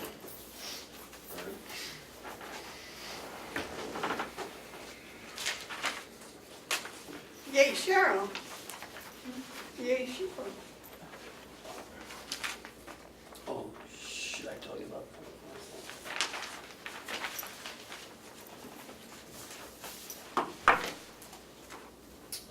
That's Ken. Cheryl, would you like to give us the report? Sure. I went down to the registry to talk to them about what that $3 check was all about. And when properties are sold and things are recorded, I don't know that whole process, but the towns have 3 months to get that information for free. If they don't get it within those 3 months, and they have to pay for it. So this particular one happened in May of 2016, and Carroll's Location did not ask for that information until December. So she got billed for it because it was outside of their time frame where they're allowed, all the towns are allowed to pay for free. And it was an electronic bill, so there was nothing on our part. Well, maybe I'm missing something. Why are we paying it? Why aren't the, you said the town? Hales Well, Location. Hales Location's paying it. Oh, yeah, of course, of course. So, alright, Yes, sir. does anyone else see, I'm sure you do, there's gotta be a better way to do this. $3, we spent probably $60 talking about it. I believe it gets, it doesn't cost the county a thing. It goes out electronically, right? No, I'm talking costs as it relates to opportunity cost, bookkeeping costs, all the things necessary to spend $3 to get $3. No, I get it wrong. Spend 10 to get 3. Yeah. Well, I mean, I guess I could look into a more efficient way or something. I don't know. I think at some point, and not to put this on anyone because they're following procedures, but that might be one where the registrar could say, yeah, you know, forget about it. You know, some things are just, they're just ridiculous after a while. $3 checks are just, I don't know, it seems silly sometimes. But we have to pay it, we have to sign it. Good explanation. Maybe the register should raise the fee to $10 instead of $3. Even that. So do all towns have to get copies of deeds? Yeah, and they have a certain period of time to get it for free. Oh, so why did If she they do it when? don't do it in that period of time, that's when we charge them. So had she done it in those 3 months, then there would have been no charge for it. That's true. Well, I make a motion that we authorize this expenditure of $3 to, I don't even have it in front of me, who's it payable to? To Carroll County Register of Deeds? Carroll County Registry Deeds from Hales Location. Any discussion? Do you have the check? Yes. You need to sign. No, it's already been signed. Who was supposed to have sent this? Who was supposed to have gotten the information in this 9 months? The tax collector? Okay.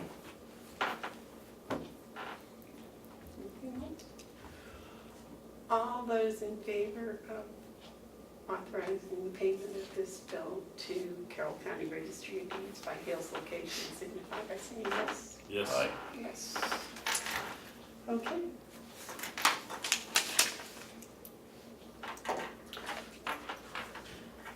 I just want to let you know that Wanda Eckhoff has taken a job. She's leaving the victim witness and going to the jail as their new, as the new case manager. Should be starting Monday. You just approved her hiring. So just want to bring that out into public. And also that our maintenance man down at the jail, Joe, some of the staff has really supported him. He's been ill, and they're all donating a lot of their sick time to him. So I just wanted to make you aware of that. That he's been out and he will continue to be out for a little while longer. But staff are truly supporting him. Can I? Yes, sir. I just want to, and I know I'm speaking for all three of us, just wish all the best for Joe in his recovery. Praying for him. Really hope he's encouraged by the amount of support that his colleagues have given. They've given up their own time for the sake of a friend and a colleague, and that's really quite heartwarming. That Joe's in our thoughts and our prayers, and wish him a speedy recovery. I think you spoke for all of the board. And that's all I have. Commissioner updates. Yes. David? Where are we with the tax collector's contract in Hale's location? It went to Liz Bailey quite a while ago. Mm-hmm. Have we got anything back? Yes. I got something back. I reviewed it and I sent it back to her for one more correction. And then I will present it to you. Thank you. Now again, she,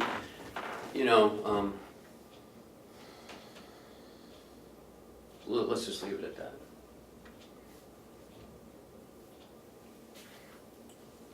Okay. Commissioner Hounsell? Yeah, we got some good news that I want to report, and I'm sure it's not news to a lot of people, but I bet it's not news to most. Yesterday, Governor Sununu signed a bill, SB 57.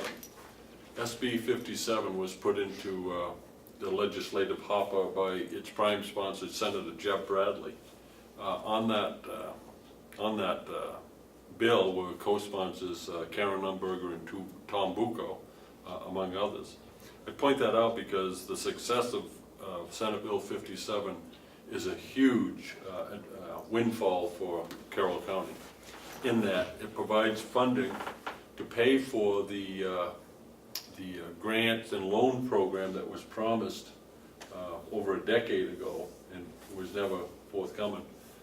Part of the work of the last session of building the budget, there was concerns that maybe these money for wastewater and water sewer improvements, infrastructure, would not make it, but they did make it. And what that means for the ratepayers of the North Conway Water Precinct and the Conway Fire District is $4.5 million in new funding. They're finally coming through with the promise that they made, and that is going to be just a wonderful relief for many taxpayers in the northern part of the county. But more importantly, what it does is it spurs economic development, because these water and wastewater sewer plants are state of the art, and they've allowed the Mount Washington Valley to become the destination resort that it is. And so I just wanted to thank Governor Sununu for signing the bill, but I want to thank Senator Bradley for introducing it and working it through. They did some innovative stuff to access money. Representative Bucco, who fought over 10 years for this, his efforts became known, and this bill became known as Bucco Bucks. He fought very hard to see this through. Karen Umberger, it wouldn't have happened without her being able to explain to other legislators the budget implication. And Chuck Morse, who led it through the Senate and at the same time was able to find $5 million to help out with the water contamination in the city of the town of Amherst. So I just wanted to report that out, because that's good news for the county. Sometimes you wonder how we're going to do in a budget year. We did pretty well in 2017. The other thing is there's a lot of talk taking place. I just hear it. I'm not really involved with it that much. People read the article in yesterday's Union Leader about Carroll County being the oldest of an old state. We're the oldest county, and it just points to the need of these facilities. That and other things have spurred on a number of people who are now talking about it. And I think that's the type of momentum it takes.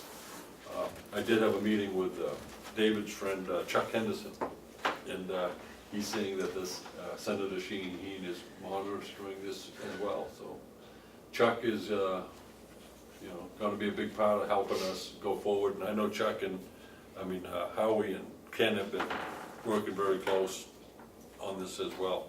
So I'm encouraged on those two things. That's it. Sorry to come back to this, but in speaking with that, the same reporter will be coming back to Carroll County in August for a couple days, and she's going to meet with me again, and I'm going to introduce her to a few more people to help her get she wants to do a little like an expose on this, so I think it's going to bring it right to the forefront. So that stuff I sent you the other day, I hope you read it and look it over, because I'd like to talk about it next week. So. A question on that, is there any update on the BEAS and the funding from the state? Have they done anything? Yeah, it's going up.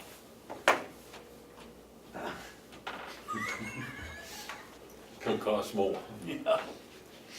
The $4.5 million we just got from the state for sewer is going out the window. Yes.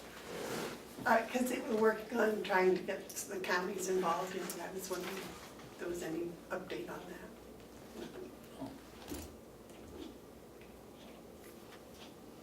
All right, shall we take a break before Mr.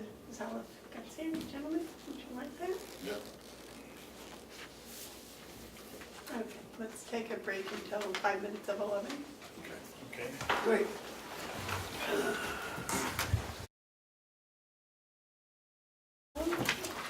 So, Ken, we have visitors.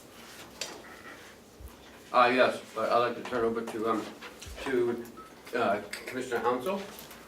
Well, I have to say I am very honored to be here and have Congressman Bill Zaloff with us, with his colleagues. It's a real opportunity for us to hear what you have to say today, but also to just to remind ourselves and the viewers that you have done a lot for this county and this state and this nation, and I think it's a good time to remind people of that. And, thank you very much.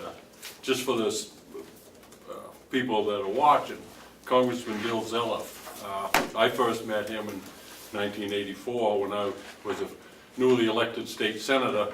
Bill was very close with the John H. Sununu administration and was instrumental in a lot of good things that took place during the 80s and that time. Particularly, we saw some real advantages in terms of our environment, our transportation needs. Congressman Zaloff went on to, as a member of Congress, to initiate and to see through fruition the improvements of 101 down in the Portsmouth to Manchester. That was a huge advantage, and I don't believe it would have happened as quickly as it did without Bill's help. Bill is well known in Carroll County, especially in the northern part, Jackson, where he is fondly remembered, and he established a business up to the Christmas Farm Inn that is still known as one of the finer places to come, and I think is quite successful. So Bill Zaloff, history has and his legacy, I'll put it, has been very important to this county. And when he approached me last, I think it was January, you and your colleague down at the State House, Miss Lindsay, you wanted to come and speak to the county about some things that might help us out. And I can't help but to think that's a conversation worth listening to. So I'll leave it to you to maybe introduce your colleagues. I don't know them as well, but Bill, really good to see you. Thank you very, very much. I'm honored to be here, but I thank you for your nice comments very much. Mark Lindsay, and we're kind of partners in Washington on projects. And Don Moret, we're partner, he's knows a lot about healthcare stuff. Don actually worked with United a long time ago. And so we're a team of 3 that are going around the state right now.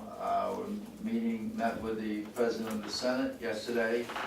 We're meeting with all the Governor Council guys. We met with Governor Sununu, Chris Sununu. We're going to meet with your executive counselor at 1 o'clock, and all of the executive counselors. And basically, we have a plan, and we'd like to share that plan with you. But I'd like to let these guys say a couple words too, if you'd like. Sure. My name is Mark Hounsell. I'm a lawyer, but I spent time working in Congress as a staff person for a member who was one of the lead appropriators for healthcare issues across the United States, did all the appropriations for all healthcare spending, and worked for President Clinton. I was the assistant to the president for management and ran the White House military office and operations for the White House. And after that, I went to United Health Group and have been working on a lot of healthcare issues ever since. One of the reasons why we are here is because that experience has demonstrated that there are a lot of shifting components of healthcare these days. I think all of us have experienced a situation where there's an increasing amount of healthcare burden which is being placed on consumers and on states, counties, and businesses across the country, and that risk is being spread around in a variety of different ways. But my experience in healthcare has demonstrated that there are, some basic things you need to do to control those costs.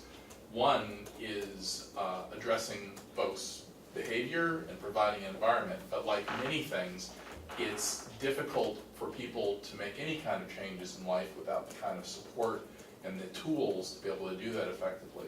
And we've been able to put together a set of those kinds of tools which can be brought in many cases for free, in addition to other services for communities to help improve healthcare outcomes, with an emphasis on changing some of those fundamental components which add up to higher costs, with effective wellness programs and effective techniques of managing risk, so that consumers and communities can better manage their healthcare issues, have a more healthier and more productive workforce, but to do it within the budgetary constraints which are the reality of today. These aren't services that are about getting you to spend more money so you can save some more money some other place. That's not what we're about. I was on the business council for the U.S. Conference of Mayors and on the business council for the Governors Association.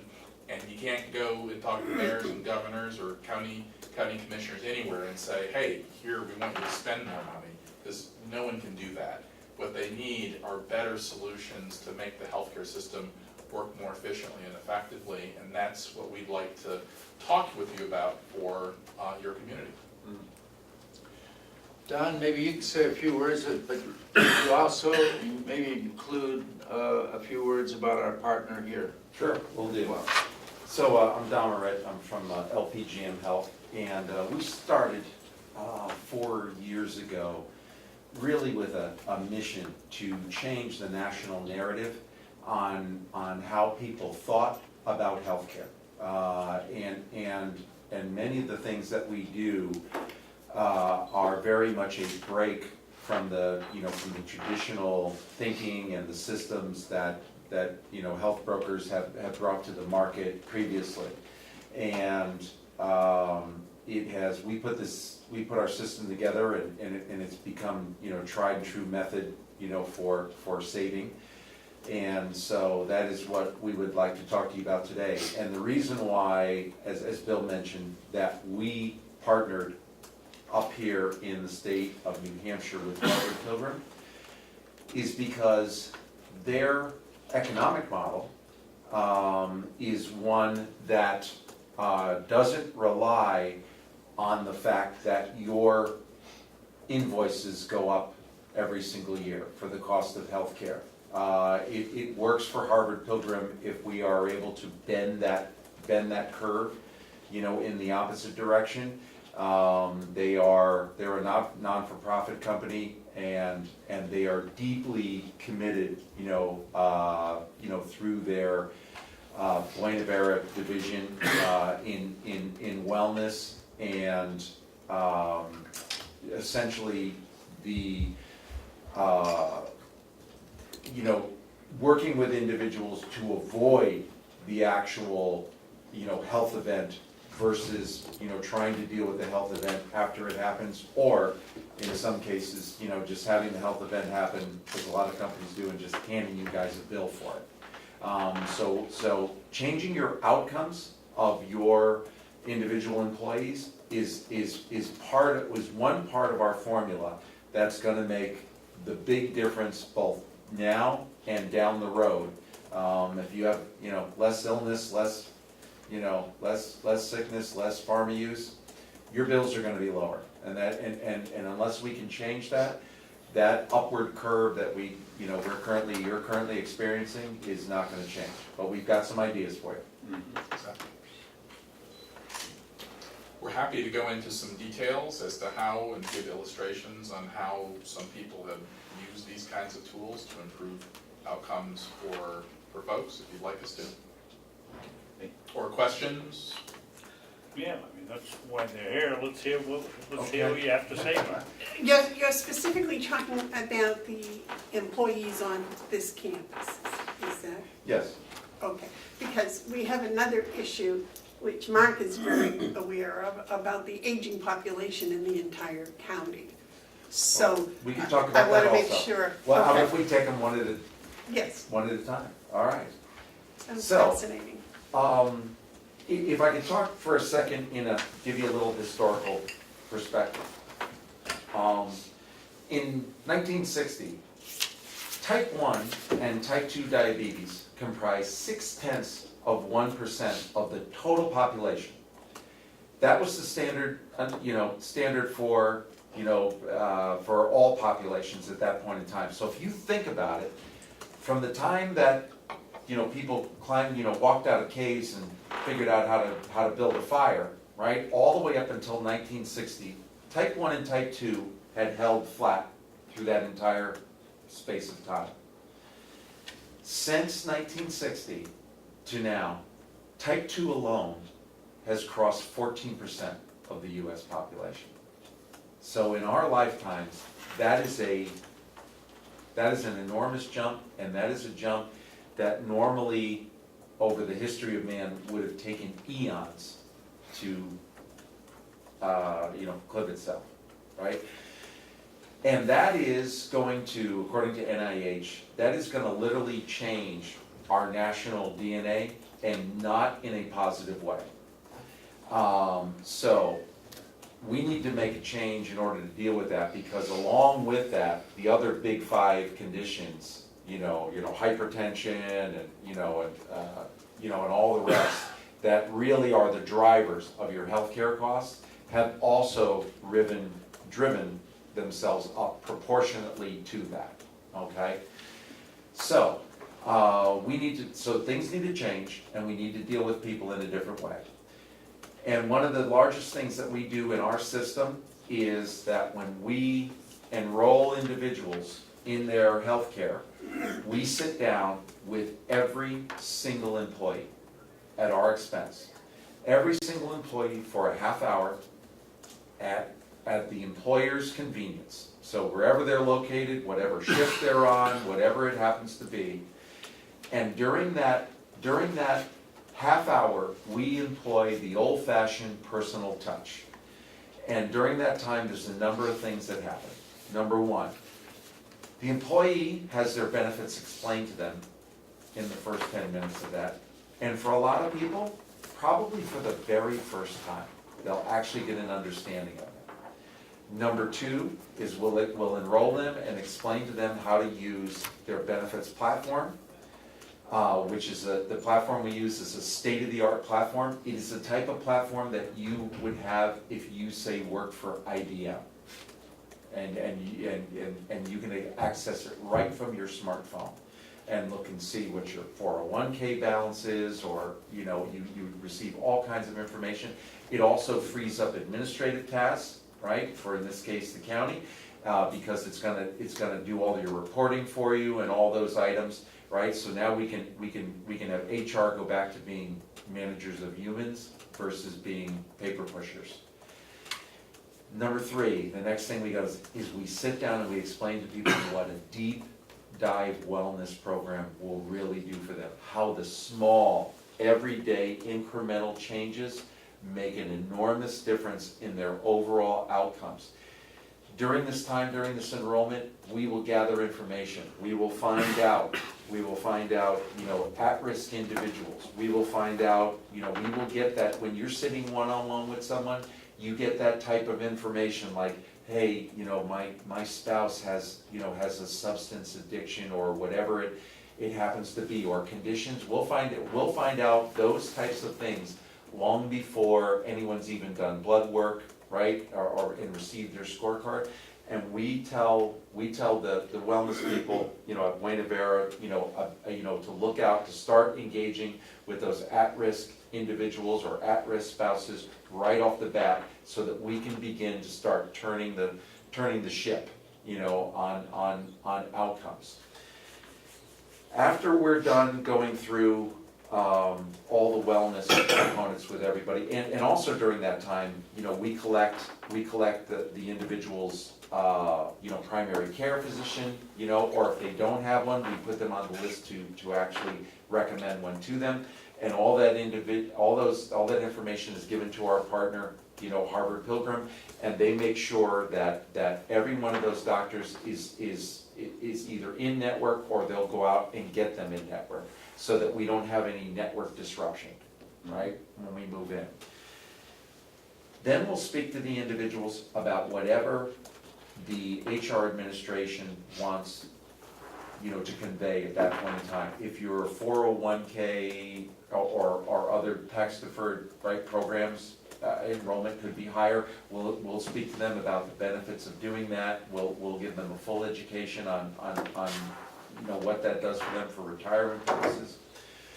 We will then go on, and we'll actually even do an informal benefit,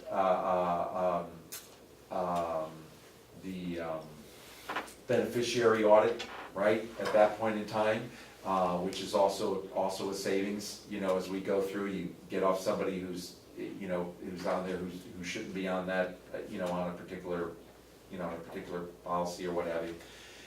And then we will also speak to them about supplemental benefits and the importance of supplemental benefits for younger individuals to be able to mitigate their exposure, right, to medical costs and risks, and for older individuals, how they can use those supplements in conjunction, you know, with their other financial planning, and for, as I always like to say, for typically less than the cost of a cup of Starbucks coffee a week, you can mitigate a lot of risk out there in the market with supplemental benefits. Another huge thing that it does for the employer, and I don't know what this county's workman's comp claims look like, but I can tell you in the state of New Hampshire that in 2016 they had nearly 36,000 workers' comp claims. And the OSHA, their statistics cite that nearly 89% of all workman's comp claims don't actually originate in the workplace with all the safety measures that are enforced nowadays, that they actually originate from events that happen outside of work. Well, once you've done a proper enrollment in supplemental benefits, people realize at that point in time that they actually have a financial incentive to say, yeah, I did get hurt cleaning the leaves out of my gutters, because they're actually going to collect more from their supplemental benefits than they are from their workers' comp, and they're going to get it immediately, like the next day. So that is a proven tool to reduce your workers' comp outlay. And in an organization this size, I would say it would probably be in the nature of 40 to 50%, somewhere in that ballpark. Another huge thing is when you get to sit down and explain to somebody how well they're gonna do on a deep dive wellness program, where they're engaged with their nurse coach and managed, and their doctor's appointments are managed and all that, you're gonna get over 90% participation. And the reason why I say that is because that's what we've gotten. And the funniest thing about it is, we found that the participation has actually not changed whether there was financial incentive or not financial incentive. Once people actually understood what it was gonna do for their daily lives, they sign up because they feel it's the thing that they wanna do. And it's all this one-on-one, old-fashioned type of interaction combined with the state-of-the-art platform that really brings these benefits forward. And let me add one other thing, just to go up to a higher altitude for a second. One of the reasons why we put together this kind of solution is because we've looked at and seen over the years how the healthcare system is generally managed from great distances. And in managing it from distances, I work for United Health Group, and we're the largest health and well-being company in the United States. Our efficiency in the way we make money is by reducing the amount of direct interactions with people. So we use technology to try and replace that. And that's a great thing. It makes it more efficient, and for a lot of people, that's what they want. But for a lot of people in the complex world, which is healthcare today, when those consumers have an ever-increasing element of responsibility for their healthcare costs, which they have to manage, and when you have, the way to think about it is a copay and deductible is not insurance. So that's the portion that you're not insured for. So that's what comes out of your pocket. And so for a lot of people, they don't manage that in that way. But that system that we had at United doesn't help those individuals in making those decisions. What we've come to the conclusion that if you want to modify people's behavior, help them get to a new place, and I think this is just a common sense solution. When I talk to my kids and I want them to do something, I don't send them an email or create an app to get them to do it or something like that. You go and you sit down and you talk to them, and they'll say, well, Dad, why do you want me to do that? Then you tell them, say, well, you gotta do it, I'm your dad, this is what you gotta do. That's oftentimes what it boils down to. Yes, at least we try. But at least with that kind of methodology, over decades, perhaps you're able to influence them to a certain degree. But if you're doing it without that kind of interaction, it's a lot more difficult because you don't know what you don't know. But when you interact with people, and we've designed a model which can bring to you a solution where you can get that kind of personalized engagement with no additional cost for what's happening. So you can have the kinds of programs which are world-class programs without it, because the reality is when you do that, you decrease the cost of the program overall because you improve people's health. And there's enormous amount of evidence which shows and supports the fact that when people are engaged with, they become more energized about their health care. And they will become a participant in it. And over time, people will learn more and they'll pass those skills on to their children. But today, the pace of the economic burdens are outpacing the level of education that consumers are getting. So consumers are getting left behind, and in many instances, and Don will speak to this, he's met with families and people where for the first time, you're sitting down with a person to talk about their benefits, and they've always pretended like they understood them. And what he'll find is, well, why are you doing that? You should be thinking about this option if this is something that's in your future, or you have a family member who's with this condition, so you can tailor those benefits to suit the person more, and design programs that are going to help them achieve the kind of health that they need. One other thing that I'd say is that in the context, I've worked in healthcare policy issues in Washington for a long time, and this solution is immune to all the machinations of what's going on in Washington, wherever your attitude is on any of that stuff. Because those kinds of issues don't incorporate this kind of direct engagement with consumers. This direct engagement with consumer model is the way to improve health and improve healthcare outcomes. And I think that is a well-established fact, and it's something that we put together in a package so it could be affordable and brought anywhere, no matter how small or no matter how large the entity, and to make it something that's a model that can actually work, save money and improve outcomes for your folks and increase productivity in terms of making people feel it. And I'll tell you this, having that personal interaction makes every employee, and this is especially with the senior or retiree population, I do a lot of work with senior organizations all across the country, and that in many cases, and I was a volunteer for Meals on Wheels, and I was on Meals on Wheels board, one of the most important things from those interactions in many cases was the fact that a human being was going to their house and talking to them. Because a lot of people live in their house and they're alone and they're sitting there waiting for that Meals on Wheels person to come. Amen, that's and true. And stop by their home. Yeah, that's true. And when you were there, it helps them, and you're able to see and observe, well, are they disoriented? Well, what else is in their refrigerator? And I've been to homes where you'll look in there and you'll see there are other meals. They haven't been eating them. And they'll say, yeah, it has this in it, and that kind of upsets my stomach. Well, then we can make a change. You know, computers and all the technology in the world is wonderful. I'm a big tech guy, I carry stuff around and all the rest, but there's some things that it can't do. And I don't think there's any real substitute for real human interaction that is informed and effective. And I think what we're doing is bringing that to the healthcare solution, and we believe that this is really the wave of the future. It's really where things are going to go, is the direct engagement model, which allows people to be able to participate, be more informed, and be real consumers of their healthcare, where they have the information to become empowered. And in doing so, makes them happier, makes them better able to take care of their families, and it makes them, they appreciate being given that opportunity almost without a question. You might also just touch on the advent of fast foods and the effect on people's health. Well, yeah, well, I think it goes without saying that over the years, lifestyle has had a big impact on how people's health is dealt with. But in many cases, having techniques or having wellness programs which give people options on how to proceed really makes a big difference, so that they can make their own choices as to how they proceed and how they proceed with their families. All of those components require direct personal engagement.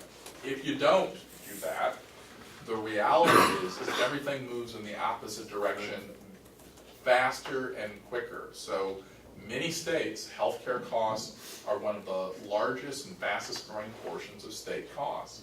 And at some point, people in your position are having to decide, well, are we going to have roads or schools or healthcare? You're being forced into that position.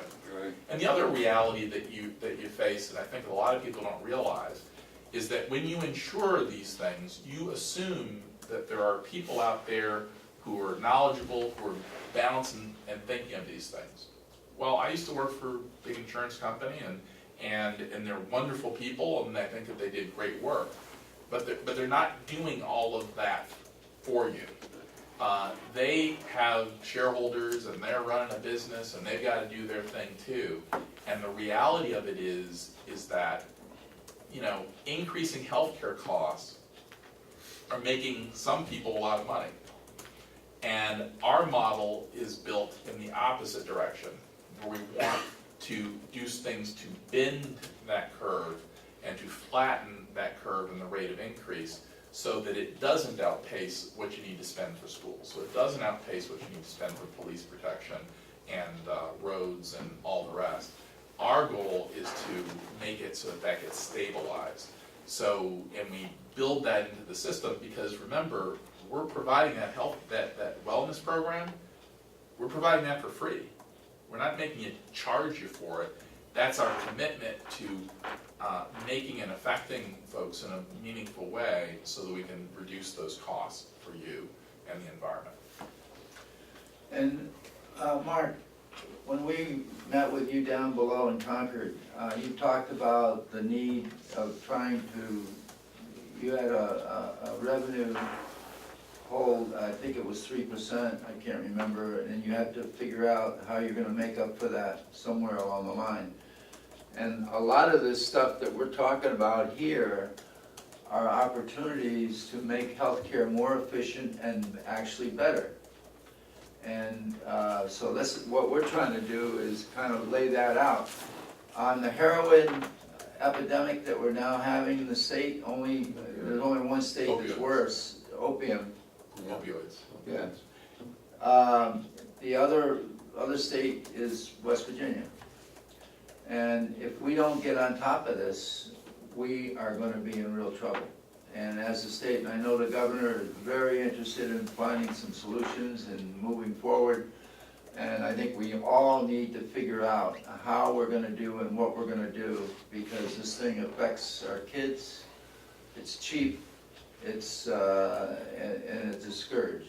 And it's one of the big things that we don't have a lot of answers for right yet. And the way people get started on those very frequently is they start with a doctor's prescription for chronic illness or an injury. And these are highly addictive medications, and these are normal, good people. They go, they're injured, they're hurt, and in some cases, that hurt doesn't go away. And so they continue to take the medication, and for many people, it requires more and more and more, and they become addicted to these things. And then they have them in their home, and that attracts criminals, makes it available for young people who are experimenting. It just is a whole cascading set of effects. So part of our solution to that is addressing the underlying issues associated with that by having people in the wellness programs, which also includes, how people deal with chronic ailments and pain conditions, to do something to address those kinds of concerns and give people the kind of support so that they don't need it. And just like the seniors with Meals on Wheels, about having that personal engagement, in many cases for people with chronic ailments, it's the same thing. And this is particularly true for women who are engaged in the healthcare system. They oftentimes find that they go, my brother's a doctor and my sister-in-law is a doctor, and other people in my family were doctors, and very frequently they can all say, oh yeah, we have people who will come in here and they'll keep on coming in, and we'll run tests and we won't be able to do it, and this is something you have to live with. Well, they're very intolerant and impatient with that, and they have a tendency to be more dismissive of certain populations. And with our process of that engagement, you engage with people through wellness to help them address and manage those issues. And so in many cases, they can develop other strategies other than the painkillers to address chronic conditions, which are absolutely real in many cases. But for them, there's no other alternative. That's what's presented to them. Oh, you have a pain? Here you go, here's a script. And they do that, and they figure, well, that's my only option. Well, what we try to do is present that scope of options to address the needs of people.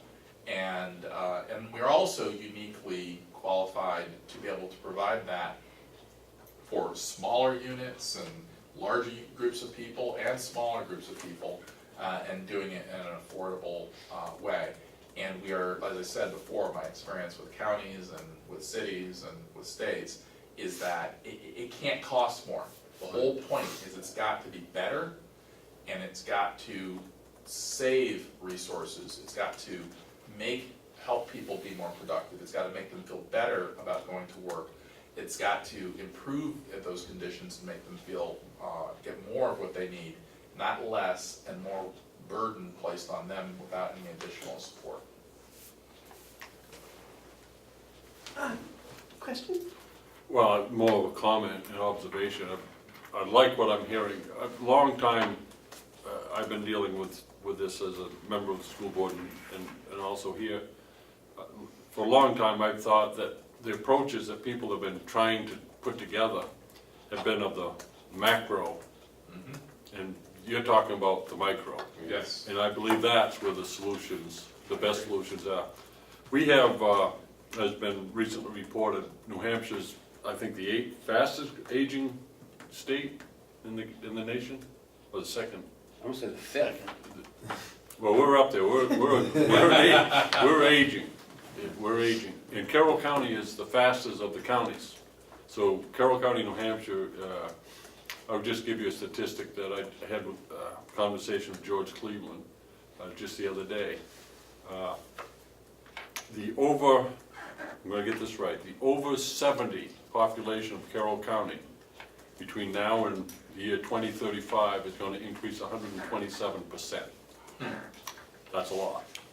That's a lot in 15 years. And we have to brace ourselves for that. We're taking steps. At the same time as we're seeing that, we're seeing a strain on property taxpayers being able to cover the insurance premiums increases. Just to give you an example of what happened just last year and is happening this year up in Conway.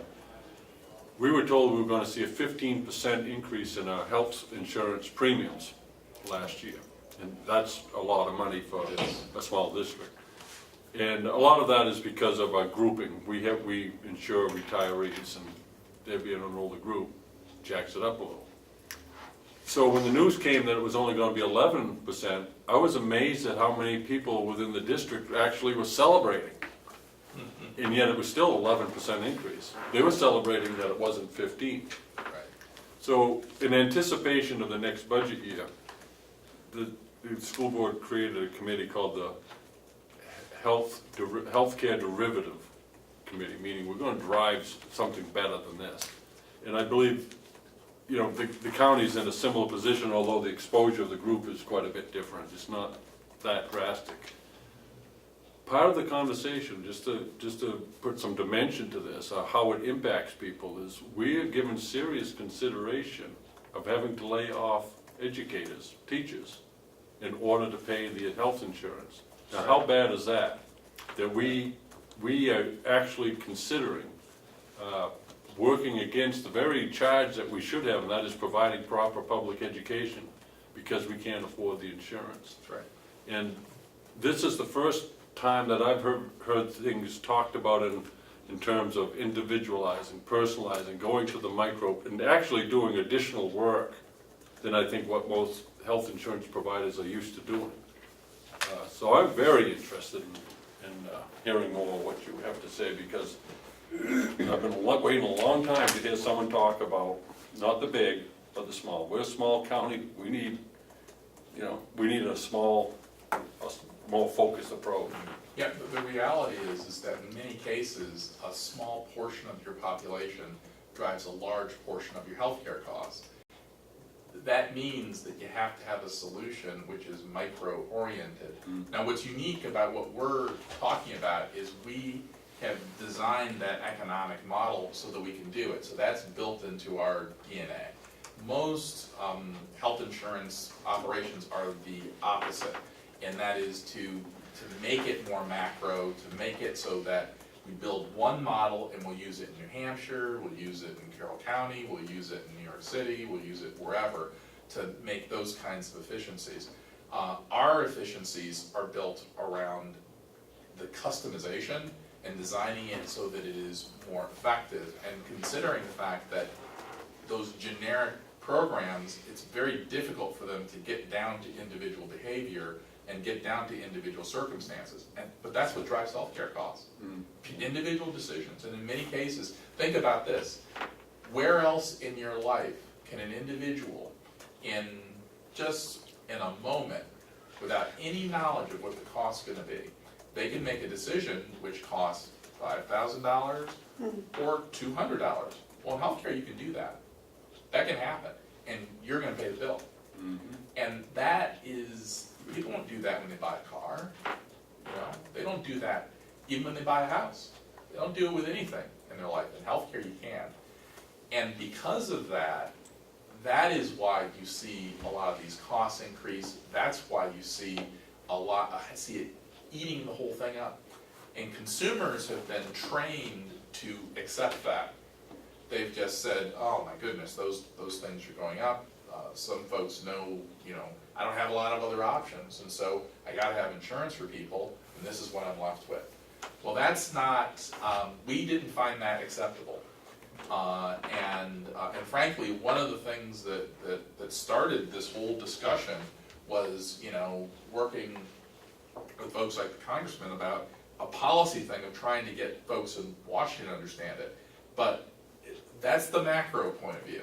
And so the conclusion we came to is that's the wrong way to do it. The right way to do it is to come to places like Carroll County and show it can work.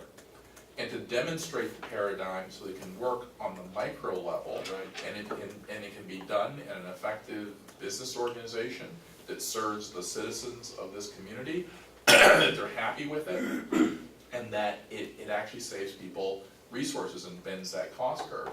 And I think that that is where all the evidence points, is the way, just like you put it, it's the micro that affects that behavior. And think about it, when you have variances between $10 and $5,000 based on a decision that any person could make randomly about where they choose to get care, or what they think a condition is, or whether or not a test gets run, think about that in terms of, isn't that worth spending a little time with that person to educate them, to help them, or with that person who's in that likely population? The benefits are quite large. The economics make all kinds of sense as to why you need to do it. And that's what we're all about. Can I just review one thing, that in the preventive piece, we're gonna meet with every single state employee and retiree, and we're gonna pull together as much information as we can get on that person, and it's gonna be part of the record.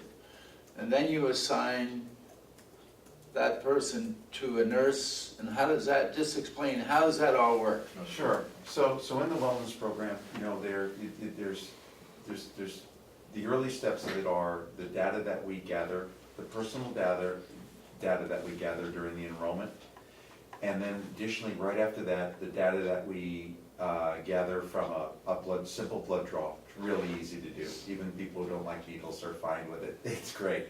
And then what's going to happen is each and every individual is going to get their own kind of scorecard, you know, about what it is, and then, because we're all different, right? So your thing could be that, you know, we have a little bit concern down the line that, you know, you might have hypertension, you know, yours could be, you know, pre-diabetic, something, and we want to steer you out of that. Well, your nurse coach is going to engage with you and become that personal one-on-one person who could call you up and say to you, hey, you know, Ken, you know, remember you have that doctor's appointment here coming up on the 20th of the month? And based on all the data we have here, it's a couple things that we want you to talk to your doctor about. So I'm gonna shoot you a list of questions that we'd like to get answered. And then on the 22nd of the month, we're gonna call you back again and find out what your doctor told you about those answers, and talk to you about how you know, how we can help you to achieve, you know, the advice that he gave you, and give you our input. Other things that get done. So let's say you were playing with the boys and you tore your meniscus, right? So you went in and saw your doctor. He looked at it and said, yeah, you're going to need to be scoped, or whatever is going to have to be done on that. Well, the minute that doctor puts in that order, right, for that to be done, we're going to contact you and say, okay, who are you thinking about going to see? Well, geez, I don't know, you know, the doctor said that, you know, he knew this guy or whatever. Well, let us talk to you about it. From where your house is to where that doctor's goes, let's talk about that 10-mile, you know, driving radius that you have. You have Dr. Smith here. Dr. Smith has a 96% success ratio on that procedure. How do we know? Because we pay the bills. We know when he's successful and when he isn't, how many follow-ups there are, right? And you've got Dr. Jones over here. Well, he's 87%. Right, and you've got Dr. Burns over here, and you know he's 84%. You don't have to, but we're really hoping that you'll go to the guy who's got a 96, and you're probably going to want it anyway. It's that kind of personal steering that makes a huge difference. And between the doctor has a higher success rate on it, right, and us helping you to follow his advice, his orders, you know, about what you're supposed to do, you know, pre and post the procedure, that's going to turn into, for Carroll County, that's going to turn into saved dollars. Because there's the cost of the initial procedure, but the cost of the follow-up when it has to be done because it didn't go right the first time is as large or larger than what the original procedure costs. And so if you're doing that every day with everybody, because now we know you, right? We know what you do, we know where your health is, we know that you work out, don't work out, whatever the deal is, we're gonna help with that. You know, we know that you have a nagging hip, going on, or a lower back thing, or whatever the deal is. You gotta know people in this process. That's what has very much been taken out of the equation, right? If you're the type of person, well, I'm healthy and whatever, and I don't have a doctor. Well, we're gonna talk to you about why it is important to have a doctor. And go for your annual checkups and get out in front of things that you never, and so we're gonna find somebody who's local to you, who you can get to quickly, you know what I mean, and conveniently, and help you set that up and help you manage it. It's that kind of personal interaction. It makes an enormous difference. I will tell you right now, if you're like anywhere else in the United States, about 20% of your population probably burns about 80% of your costs. Just as a general rule, it's gonna fluctuate off of that, depending, but that's the general rule of thumb. And when we identify that 20% of your population really early in the process, literally as early as as when the enrollment starts, we are gonna begin making a difference day one. And that's... One other thing I'd mention that we've only glossed over, and that is, no matter what you do, the consumers are having to bear a larger portion of their healthcare costs.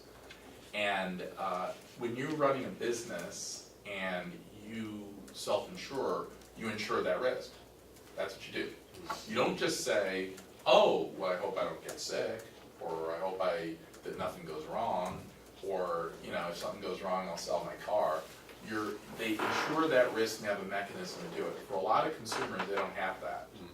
That's why we promote supplemental benefits for people as their own choice. Number one, it's portable, follows them from one employer to the other, and they provide a range of possible benefits which can be customized to them to insure their risk.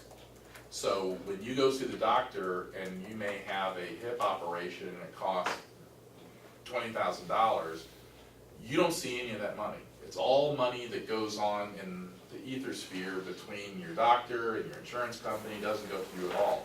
But those supplemental benefits, that's money that goes to you.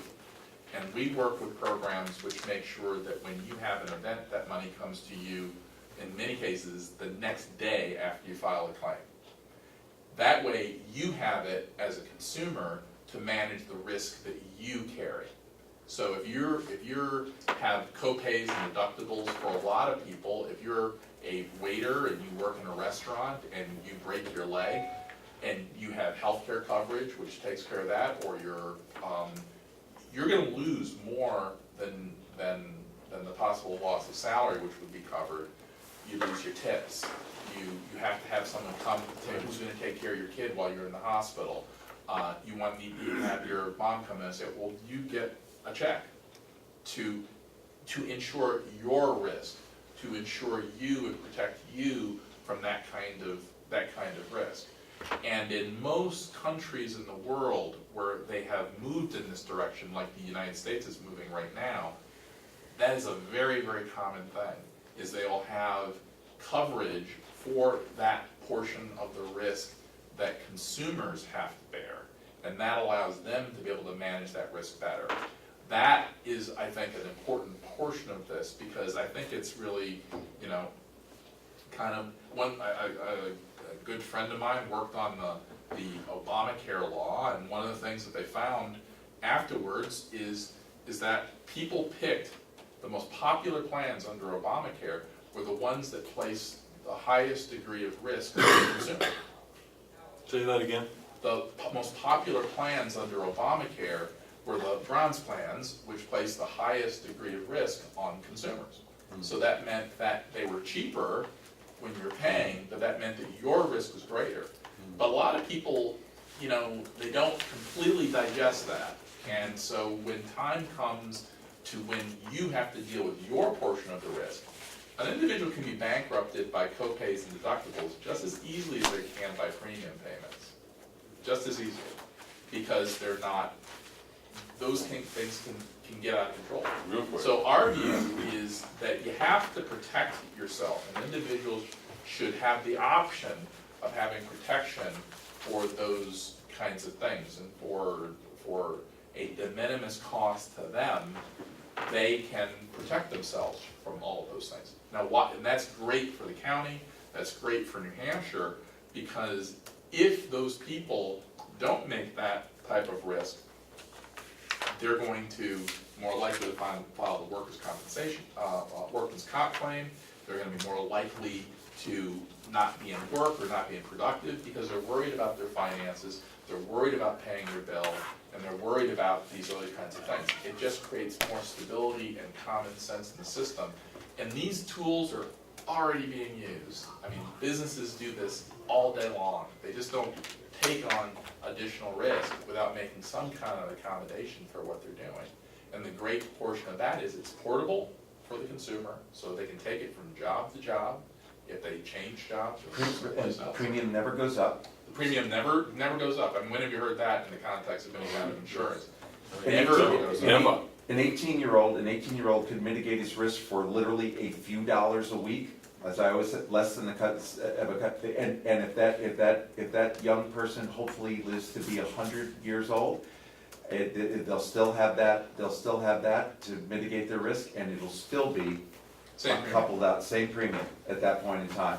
And at that point in time, it would, you know, if you think of things that years ago when you were a kid, cost you a nickel, now a nickel today, people people throw them in a jar and don't even use them anymore, and so, with inflation, so it'll literally be a non-expense in the future. It doesn't take long for it to become a non-expense. It really doesn't, it only takes about 7 to 10 years.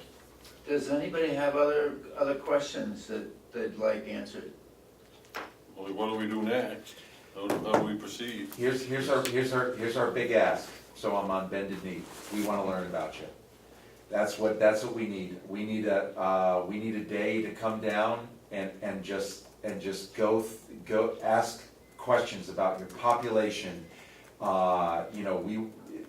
We wanna learn, because the only way that we can come back to you with the best options is if we really get into your world and find out about your county your worker population and your county population, and that's really it. We just ask of your time with whoever we could meet with. It's gonna a couple hours worth, and then that's what it is. We want data.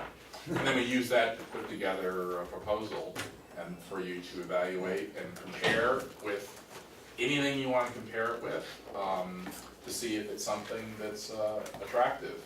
And we think that you'll find it very attractive. On balance, we can give you the tools that you need that are affordable and will do the job that you need.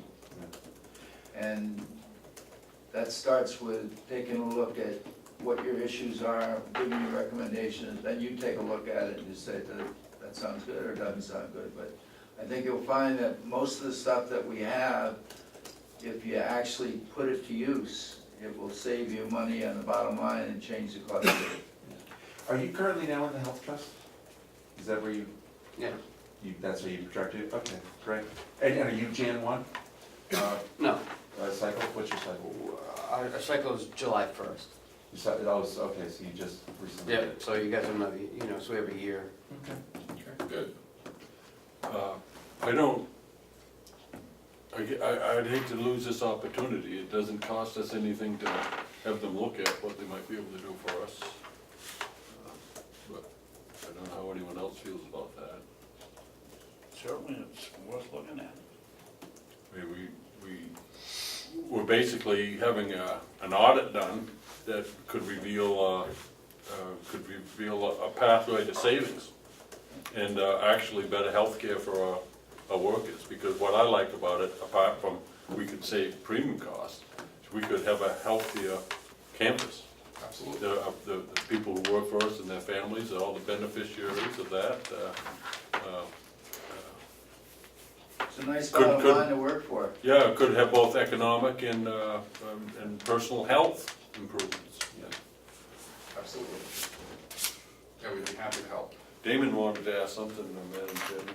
Yes, Dave. I have a few, actually. I guess the first one is, I see Mark and Don's name on their business cards, but I was wondering if you could just clarify Bill's role in this company. Mine? He can give you a card too, it says the same thing. Well, I'll get you a card. Sorry about that. Oh, that's okay. My role is, I put the team together, and we're all working together for the same goals. What's that?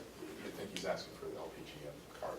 Oh, okay. Oh, yeah, I was looking at the name, and I saw Lindsay and Merritt, I didn't see Zealous, so I just wasn't Okay. clear on the.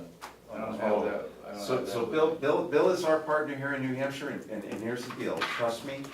Yeah. Bill will hold my feet to the fire.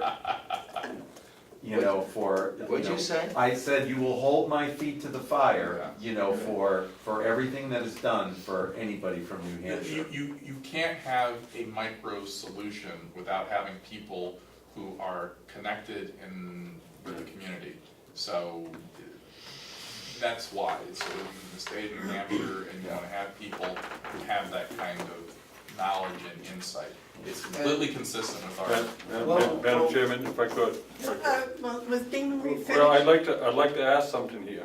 I'd like to finish up this presentation. I'm sure Damon and these gentlemen make themselves available to an interview after this meeting. I don't want to have this become an interview from a reporter. This is our meeting. He can ask his questions later. I don't want You to. had a question? No, I want to make a motion. Oh, I make a motion that we instruct the county administrator to work with this team of gentlemen to seek the information that they request and need to prepare a proposal for us. What's that? Second. okay. Is there any discussion? I think this is a wonderful opportunity, and it takes, you know, it takes a man of Bill Zeloff's stature sometimes to open this door, and now that it's open, I can see, and I believe once we get the information, we'll all see clearly a path to making it better. So I think it's a wonderful thing. Okay, the motion's been made and seconded, and that can give them the information that they need, the data that they need to make a proposal. All those in favor? All right? Aye. Those opposed? Okay, motion passes. So Ken, if you would do that, please. I know you're really busy right now.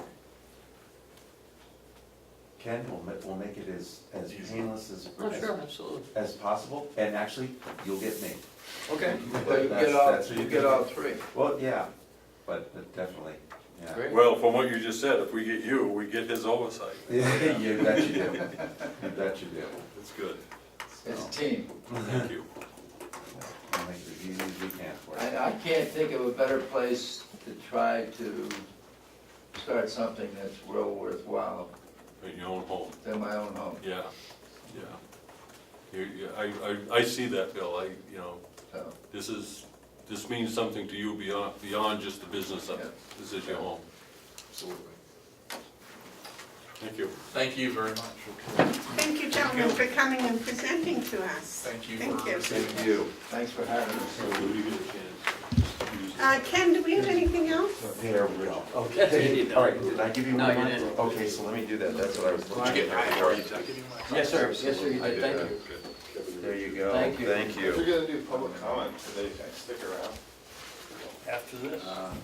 And I can tell And him. if you're gonna go into public comment, Usually you're an ad hoc committee, we'll call it health. Ken, do we have anything else on the agenda? No, no. So can we adjourn? You have to have public input. Thank you.